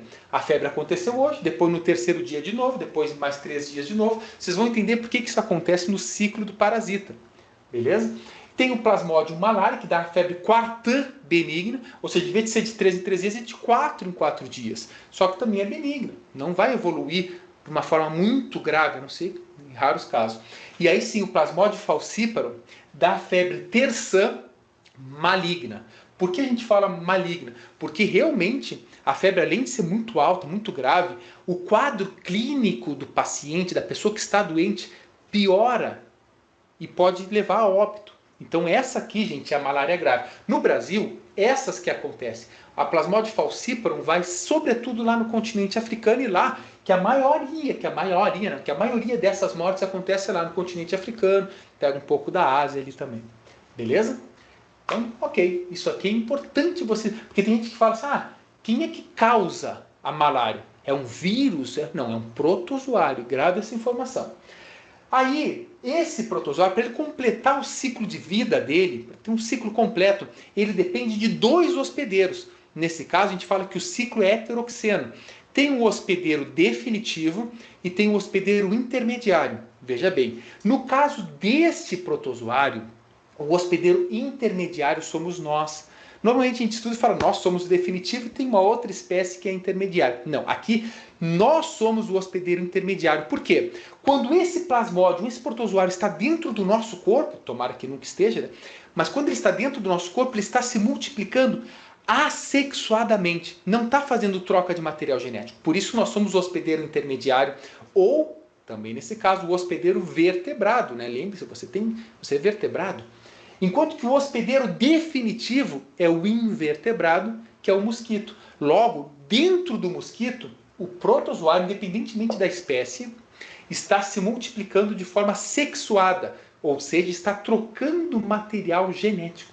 Está fazendo ali do mosquitinho um motelzinho. Então vamos lá. O mosquito, que é o vetor, que faz parte do ciclo da malária, é do gênero Anopheles. Gente, são várias espécies do gênero Anopheles. Anopheles. Hoje está difícil, pessoal. Acho que eu tomei pouca água. São várias espécies do gênero Anopheles que transmitem a malária, que transmitem estes protozoários aqui. O principal, vejam, que tem aqui no Brasil, é o Anopheles darling. Esse é o principal vetor da malária. Tá? Ele também é chamado de mosquito prego, porque quando ele está em cima da pele da pessoa, ele fica empinadinho, parece que é um prego, assim, louco para dar uma martelada. Por isso que também é chamado de mosquito prego. Tá? Então lembre-se desse gênero. Olha, informações importantes que a gente está falando até aqui, porque a gente tem que organizar o nosso raciocínio. A malária é uma doença grave causada por um protozoário do gênero Plasmodium, de diferentes espécies, e transmitido por um vetor mosquito do gênero Anopheles. Infelizmente, esses nomes vocês têm que saber. Não tem como escapar, porque uma prova vai te cobrar. Certo? Vai ter, não adianta, amizade. Eu sei que é chato, mas tem que saber. Aí tem a transmissão. Como é que se dá a transmissão? A principal delas é via vetorial. O vetor, que eu falei para vocês, é o mosquito. O Anopheles, ele pica uma pessoa, o Anopheles se contamina, vai para outra pessoa, depois de alguns dias pica essa outra pessoa e transmite. É muito importante você se ligar aqui que quem pica, o mosquito que pica é o mosquito fêmea. Bah, pessoal, como assim mosquito macho? Não. Gente, os mosquitos são predominantemente fitófagos. Se alimenta de seiva, de néctar, de substâncias açucaradas de plantas. Só que quando eles acasalam, a fêmea agora tem uma missão muito grande, as fêmeas grávidas, né, de que amadurecer todos aqueles ovos fecundados, todos os embriões têm que amadurecer. E para isso ela precisa de muita proteína. Por isso, quando a fêmea está grávida, ela vai procurar uma pessoa ou um outro, né, um outro vertebrado para sugar o sangue. Então, se tem um mosquito no teu braço, no teu rosto, saiba que é uma mosquitinha. Isso é interessante, sabe? É um mosquito, mas se uma prova cobrar, você tem que saber isso também. Beleza? Então, a picada do Anopheles, né, do mosquito fêmea Anopheles. Isso esse é o principal meio de transmissão. Tem a transmissão congênita, como sobretudo quando a mãe está grávida e pega a malária, pode passar, né, para a criança. Tem a transmissão transfusional. Imagina que você vai receber sangue. Ah, meu sangue é A positivo, vou receber de um outro sangue e tal, só que aquele sangue está vindo com um protozoário. Põe para dentro o protozoário que pegou a malária. Outra também é para o transplante de órgãos. Se você receber um órgão de uma pessoa que estava com malária, obviamente você vai ficar com malária também, certo? Aí o período de incubação, tomei muito chimarrão hoje. Período de incubação varia entre 12 e 30 dias. Por que tem tanta variação? Porque existem espécies diferentes. Então, se dentro da mesma espécie já tem uma variação de acordo com o organismo, com a resposta imunológica da pessoa, claro que espécies diferentes podem gerar tempo de incubação diferente, por isso varia. E aí, gente, a parte mais chata da aula, assim, que são essas formas morfológicas, a morfologia do protozoário. Porque olha só, é a mesma espécie, independentemente dessa espécie, imagina que é uma mesma espécie. Vamos pegar como exemplo o Plasmodium falciparum. Plasmodium falciparum entrou numa pessoa, começou a contaminar a pessoa, né? Na verdade, a pessoa agora está doente, e ele vai passar por uma série de transformações no corpo da pessoa e depois no mosquito. E esta série de transformações passa por esporozoítos, trofozoítos no ciclo peritrocítico, que eu já vou falar para vocês, merozoíto, trofozoítos, depois no ciclo eritrocítico, esquizontes, microgametas, zigoto, ocineto, oocisto. Cara, é muito nome. Mas veja bem, em seguida eu vou projetar a imagem do ciclo para vocês, vocês vão ver em imagem o ciclo, tudo certinho. Foi por isso que decidimos entrar com as nossas câmeras nas universidades, para testemunhar. Mas se caísse numa prova assim, pensando na evolução desse protozoário, do plasmódio, ele ter tantas formas diferentes no seu ciclo, qual é a vantagem que traz para o protozoário? Meus queridos, imagina que ele tem tanta forma que para ele gerou uma vantagem evolutiva, porque as diferentes formas fazem com que ele sobreviva às diferentes respostas imunológicas dos organismos. Então eles realmente são complexos nas suas formas, eles mudam muito, sendo eles da mesma espécie. É um troço tinhoso. Eu vou em seguida mostrar para vocês o ciclo, toda a imagem, vocês vão entender cada um dos passos. Então agora eu vou só explicar o que são os esporozoítos, o principal de cada uma dessas formas, e depois, quando você estiver vendo a imagem do ciclo, você vai acompanhar a forma deles e onde está, qual é a parte, a partir de um, qual é o outro que surge, direitinho, aí sim na imagem lá. Mas aqui então, o esporozoíto é a forma do protozoário que entra, que sai da glândula salivar do mosquito e entra na nossa corrente sanguínea. Então podemos dizer que é a forma infectante para nós. Eles são alongados e possuem esse complexo apical, filoapo complexa, né? Então eles possuem esse complexo apical. Depois, quando eles entram nos nossos hepatócitos, nas células do nosso fígado, eles se transformam em trofozoítos. Lembre-se que os trofozoítos eles têm a forma de trofozoíto no ciclo pré-eritrocítico, ou seja, na fase do fígado, e depois tem o trofozoíto também na fase das hemácias. Já vou falar para vocês. Nessa fase aqui, eles estão dentro dos hepatócitos e também eles vão perder o complexo apical. Então eles entraram, já estão lá dentro, não precisa mais do complexo apical. Depois tem a forma de merozoíto. Veja, os hepatócitos eles vão crescer, vai ter muito protozoário dentro dos hepatócitos. Os hepatócitos vão se romper e vão liberar os protozoários agora, que caem novamente na corrente sanguínea, na forma de merozoíto. Os merozoítos, eles só têm a capacidade de invadir uma célula. Eles invadem as hemácias. Então eles vão sair assim e falar, cara, hemácia, quero hemácia. Então eles vão cair na corrente sanguínea procurando desesperadamente as hemácias. E eles vão conseguir se ligar em proteínas da membrana da hemácia e vão conseguir invadir as células. Lembra que as hemácias são chamadas também de glóbulos vermelhos ou de eritrócitos. Então, enquanto que esses trofozoítos estavam no ciclo pré-eritrocítico, agora vem os próximos trofozoítos no ciclo das hemácias, ou seja, o ciclo eritrocítico. Vocês vão entender na imagem, não se assustem, eu sei que é muito nome, mas em seguida já vou projetar a imagem para vocês. Nesse caso aqui, nesses trofozoítos que estão ali pelas hemácias, eles têm uma forma de anel, tá? E também não tem o complexo apical. Veja, eles perdem, tanto esses trofozoítos perdem o complexo apical, quanto esses aqui também não tem mais, porque já estão dentro da hemácia lá. Depois tem os esquizontes, que imagina que está lá o protozoário. Aí o núcleo desse protozoário, que ele é unicelular, começa a se dividir feito um louco. E a célula começa a ganhar volume, cheio de núcleo. E esse aqui é o esquizonte.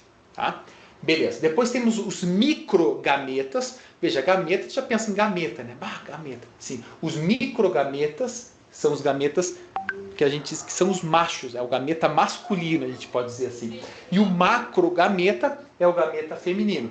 Ó, se são gametas, são eles que vão fazer a fecundação já depois dentro do mosquito. E depois da fecundação forma o zigoto, que passa para o oocineto, dentro do mosquito tudo, e forma o oocisto, ainda dentro do mosquito. O oocisto vai se romper, liberando novamente os esporozoítos, que vão para a boquinha, lá para as glândulas salivares do mosquito. Eu sei que nesse momento está muito complicado, gente. Essa parte aqui, até para nós professores, é tanto nome, a gente se perde também, não pensa que é só vocês, não. Por isso que eu fiz questão de ter essa etapa. Primeiro eu apresentei os nomes para vocês e dei a principal característica deles. Agora, eu vou projetar uma imagem aqui, que no início, até eu já gravei essa parte aí, vocês vão ver assim, professor, é muito nome, não, calma, assista, veja, espera a explicação, eu passo a setinha passo a passo, mostrando todo o ciclo desse protozoário. Depois, você aí sim, pode tirar um print, pode dar uma estudada, mas lembre-se, esses são os nomes. Todos esses nomes aqui fazem parte da mesma espécie, dessa. Pensa, professor, o esporozoito é uma espécie de protozoário, de repente já tem trofozoito, é outra coisa. Não, é a mesma, só que eles têm, do ciclo de vida deles, eles vão tendo transformações, vão perdendo uma parte, ganhando outra, mudando de forma, fazendo isso, e por isso, obviamente, os cientistas têm que classificar estas fórmulas, e por isso que tem esses nomes aqui. Então vamos lá, fique muito atento à imagem. Você seria capaz de fazer o mal, mas não um mal menor, um mal maior, desses que mais te... Então vamos estudar o ciclo do Plasmodium, desse protozoário que causa a malária. Gente, te liga, quando a gente vê essa imagem, parece que é extremamente complexo, daquela sensação que a gente não vai entender. Mas vamos entender sim. Antes de você ficar se matando aqui, querendo ler cada um dos nomes, fazer todos os desenhos, acompanhe apenas a minha explicação. Depois você volta aqui para tirar um print ou para copiar. Muito bem, o Plasmodium, esse protozoário, possui um ciclo de vida dividido em duas fases. Uma é a fase sexual, que acontece no mosquito. Então, dentro do mosquito, esse protozoário está se multiplicando de forma sexuada. E a outra fase é a fase assexuada, que acontece no hospedeiro vertebrado, que no caso somos nós. Ainda dentro de nós, a gente pode dizer que na fase assexuada tem outras duas subfases. Uma acontece no nosso fígado, que é chamado de esquizogonia hepática, e a outra que acontece nas nossas hemácias, ou nos nossos eritrócitos, são sinônimos, chamados de esquizogonia eritrocitária. Essa segunda fase é chamada de esquizogonia eritrocitária. Essa dinâmica do ciclo, essa complexidade do ciclo, mostra o quanto esse protozoário é adaptado a fugir das defesas do nosso corpo e também dos medicamentos. Isso é uma característica importante. Gente, malária é uma doença grave. Bom, quando o mosquito fêmea vai picar uma pessoa, e se esse mosquito tiver com protozoário, ele vai inocular junto com a saliva o protozoário na forma de esporozoito. Esses esporozoitos que entram agora e caem na corrente sanguínea vão chegar até o fígado. E no fígado eles vão atingir os hepatócitos, são células do fígado, iniciando um ciclo que a gente chama de exoeritrocítico. Exoeritrocítico é porque é o ciclo que está fora das hemácias, fora dos eritrócitos, está na fase do fígado. Bom, com a ocorrência de diferenciação e diversas divisões celulares, esses esporozoitos vão se transformar em esquizontes. Esses esquizontes são, imagina uma célula cheia de núcleos. Esses esquizontes acabam se rompendo, liberando na corrente sanguínea milhares de merozoitos, que é uma outra fase do protozoários. Pessoal, esses merozoitos que têm a capacidade de entrar nas hemácias.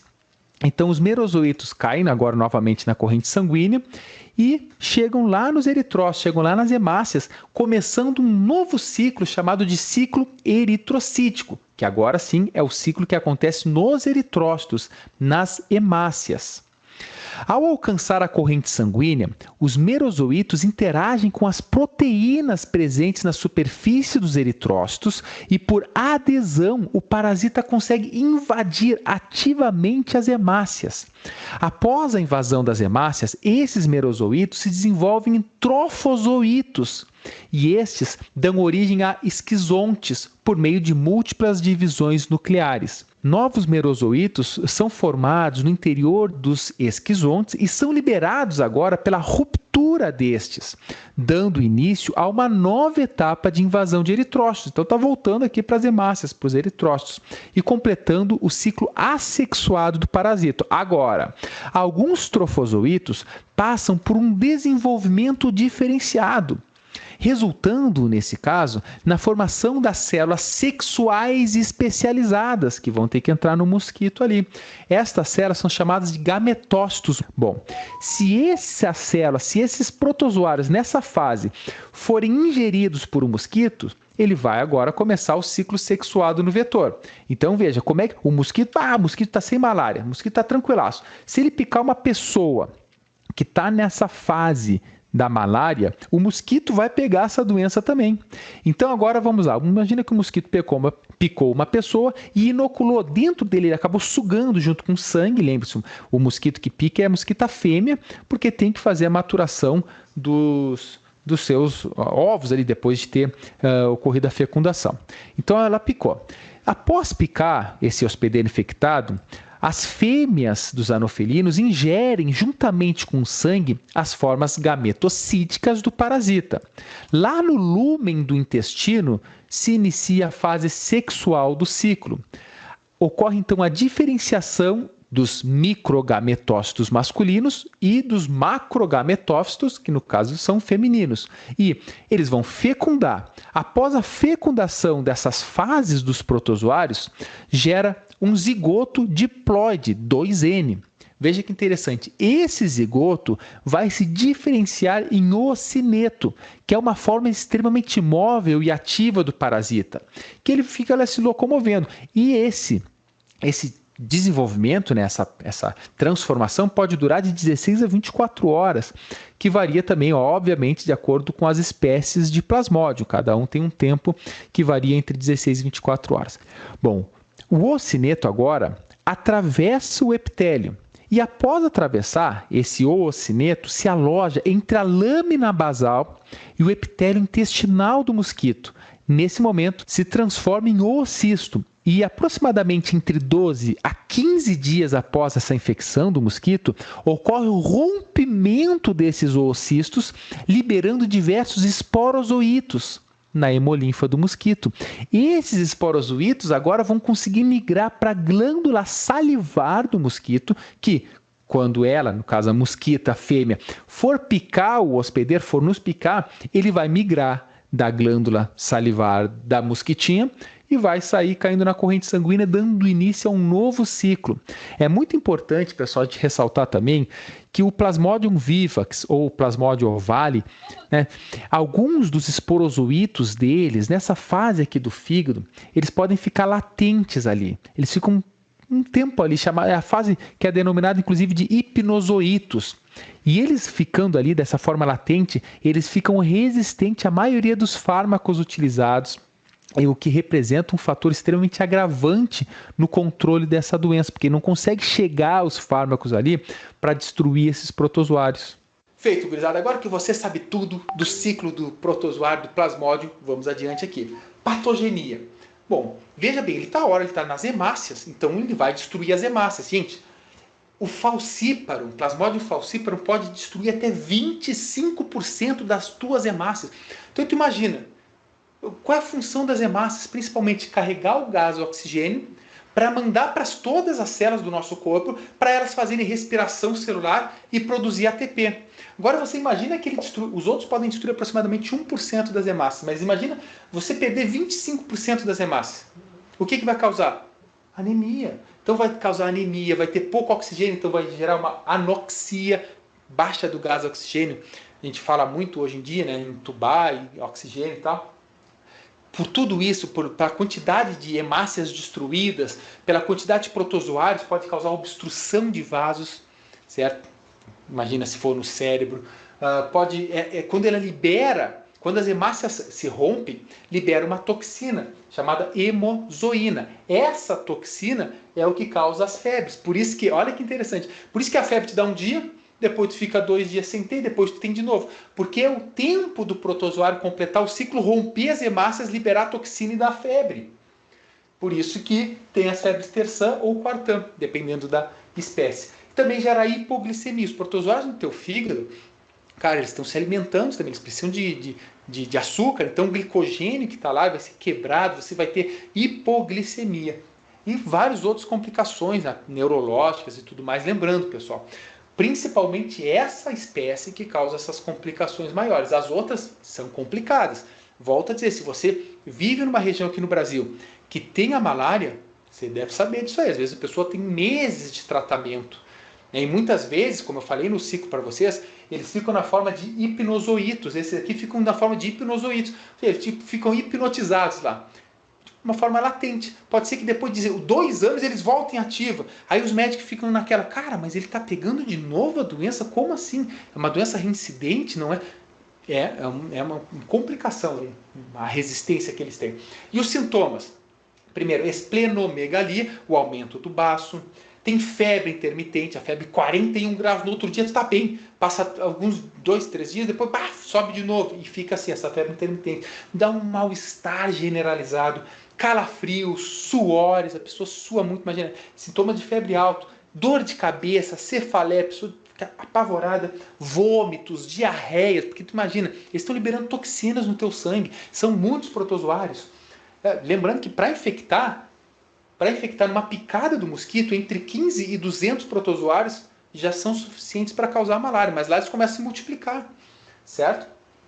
Vai estar a hipoglicemia, como eu falei para vocês, os níveis de açúcar caem, e isso gera tontura, gera enjoo, gera cansaço também. Pode estar convulsão, né, convulsões, pode até inclusive entrar em coma. Lembrando que essas formas mais graves, novamente, é associada ao falcíparo na grande maioria dos casos. E aí vamos lá, quais são as medidas profiláticas? A profilaxia, como é que eu previno? Eu não quero pegar malária, como é que eu... Gente, é bem complicado, porque o Anopheles, ele não é um mosquito que nem o Culex, que a gente, vamos virar tampinhas, garrafas e combater, não.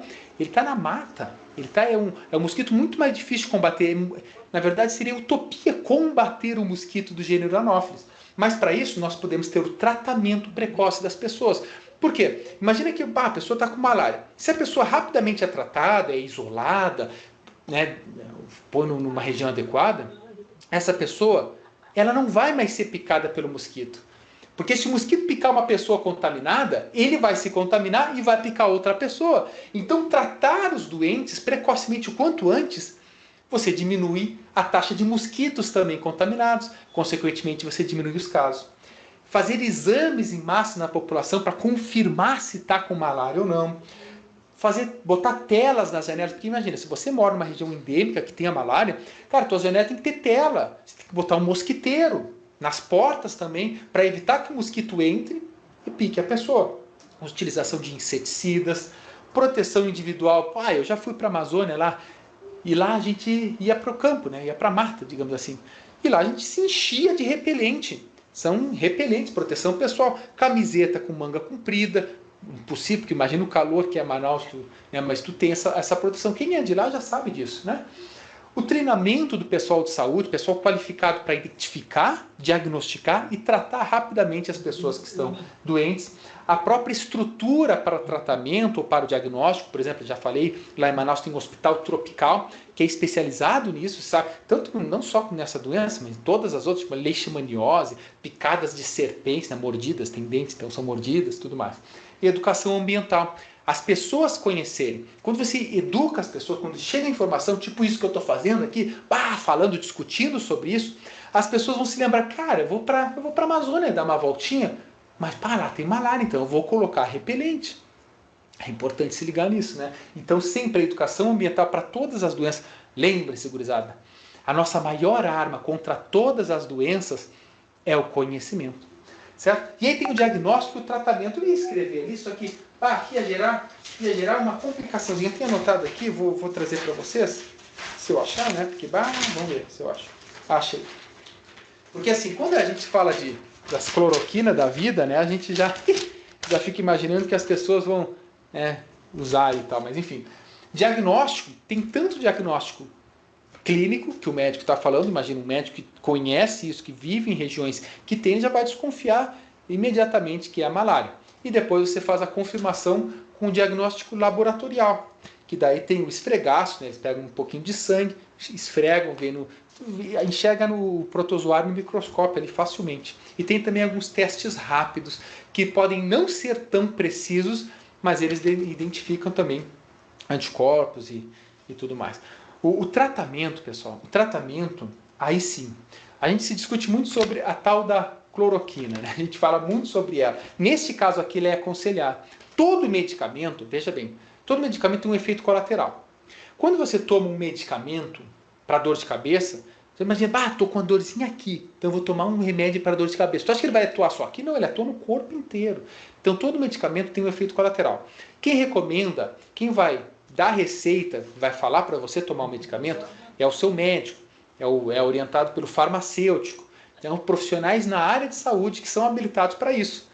Tá? Então, se ele recomendar, é porque, geralmente, você tem assim, ó, um remédio tem os seus benefícios e tem seus malefícios. Você põe na balança. Se os benefícios forem maiores que os malefícios, você toma esse medicamento. Se não, não. Então, nesse caso, esse medicamento é indicado. Tá? Tem também primaquina, né, para outras formas, mefloquina, quinina, artemisinina e outros medicamentos que são utilizados para combater. Então tem tratamento, tá, gente? Muito embora o tratamento seja longo, é difícil, porque tem formas diferentes. Olha quantas formas tem do protozoário aqui. Outra coisa que eu quero falar para vocês, para ela não ficar tão longa também, é que a minha dissertação de mestrado, a gente trabalhou com o Anopheles. A gente viu a distribuição atual e fizemos uma projeção, segundo os dados do IPCC, da projeção futura. Como é que esse mosquito estará distribuído no Brasil frente às mudanças climáticas daqui a 50, 60 anos que a gente fez. E, obviamente, eles podem se desenvolver em outras regiões. E aí a malária, que hoje é endêmica lá da região amazônica, pode ser que pegue o centro do Brasil, pegue outras regiões também, e aí se espalha ainda mais a doença pelo Brasil. Então, quem quiser ler a minha dissertação, seria uma honra. Eu vou deixar o link aqui também para vocês baixarem o PDF dela, 130 páginas quase aí, de muita escrita, muito amor, muita dedicação na minha época de mestrado. Quando eu acabei o mestrado, eu vim para a internet gravar aula e sou muito feliz agora. Um dia, quem sabe, eu faço doutorado, mas meu doutorado provavelmente não vai ser com vetor da malária, provavelmente vai ser com educação, com ensino, que hoje é a minha grande paixão. E quero também aqui falar o meu respeito total aos pesquisadores, à ciência, não só do Brasil, mas do mundo inteiro. Você imagina, pessoal, se a gente estivesse vivendo ainda na época que as pessoas falavam que quem pegava malária estava com mau ar, eram pessoas más, eram pessoas que exalavam coisas ruins. Pelo amor de Deus, né? Vamos mudar isso. Às vezes eu fico de saco cheio com algumas discussões aí da internet, mas a gente tem que falar sobre isso. Sabe por quê? Senão aqueles ratões de esgoto, eles saem falando de terra plana, falando que vacina causa autismo, e vai disseminando uma informação que é tão tosca. Não, deixa eles lá, quem é que vai dar bola nisso? Passam 10 anos eles falando, vem uma nova geração aí representando e falando de causa autismo, não sei o que, terra plana, e o que acontece? A gente tá ralado, para não falar outra palavra. Gente, um grande beijo, um grande abraço, e a gente se vê muito em breve nos próximos vídeos. Tchau, tchau. Sinta o melhor da sua barba com King Sigil. Beleza, gente, eu vou colocar essa aula no Aba, esse vídeo aula, né, além da nossa aula, e vou colocar também da toxoplasmose, beleza? Falou bastante coisa interessante, né? Vocês podem reparar, tá? Vou baixar aqui agora a lista de presença.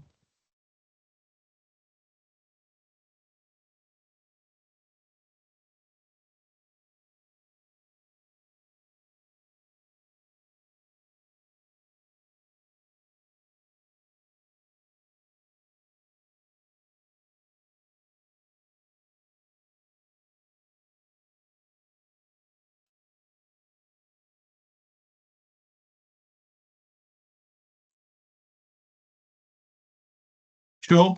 É isso, pessoal. Alguma pergunta?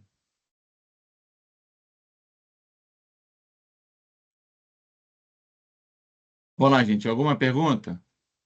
Ou eu posso encerrar a aula agora? Professor, a gente fez uma observação Uhum. enquanto estava passando o vídeo, que o professor lá do vídeo, ele explicou que a terção é 1 dia de febre, 3 dias, né, com processo, e a quartão é 1 dia com febre e 4 dias com processo. Não, na verdade porque acho que ele falou. Então, na verdade é 1 dia sem febre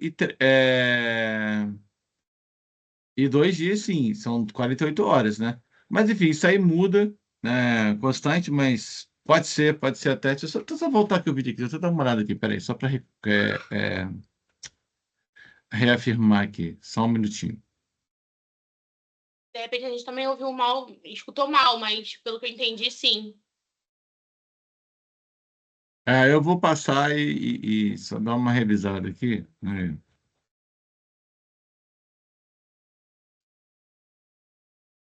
Uhum. Tá, depois eu vou dar uma olhada e trago para vocês na próxima aula, mas até o momento ela em relação a 48 horas e 72, né? Um dia é um dia sem e 2 dias com, no caso terção. Mas eu vou dar uma recapitulada nisso também, gente. Tá? Ok. Tranquilo, gente? Ok? Mas tirando isso, mais alguma outra pergunta? Aí na próxima aula eu já comento com vocês. Professor, se eu estudo Oi. dirigido e te enviar no e-mail, como que vai ser?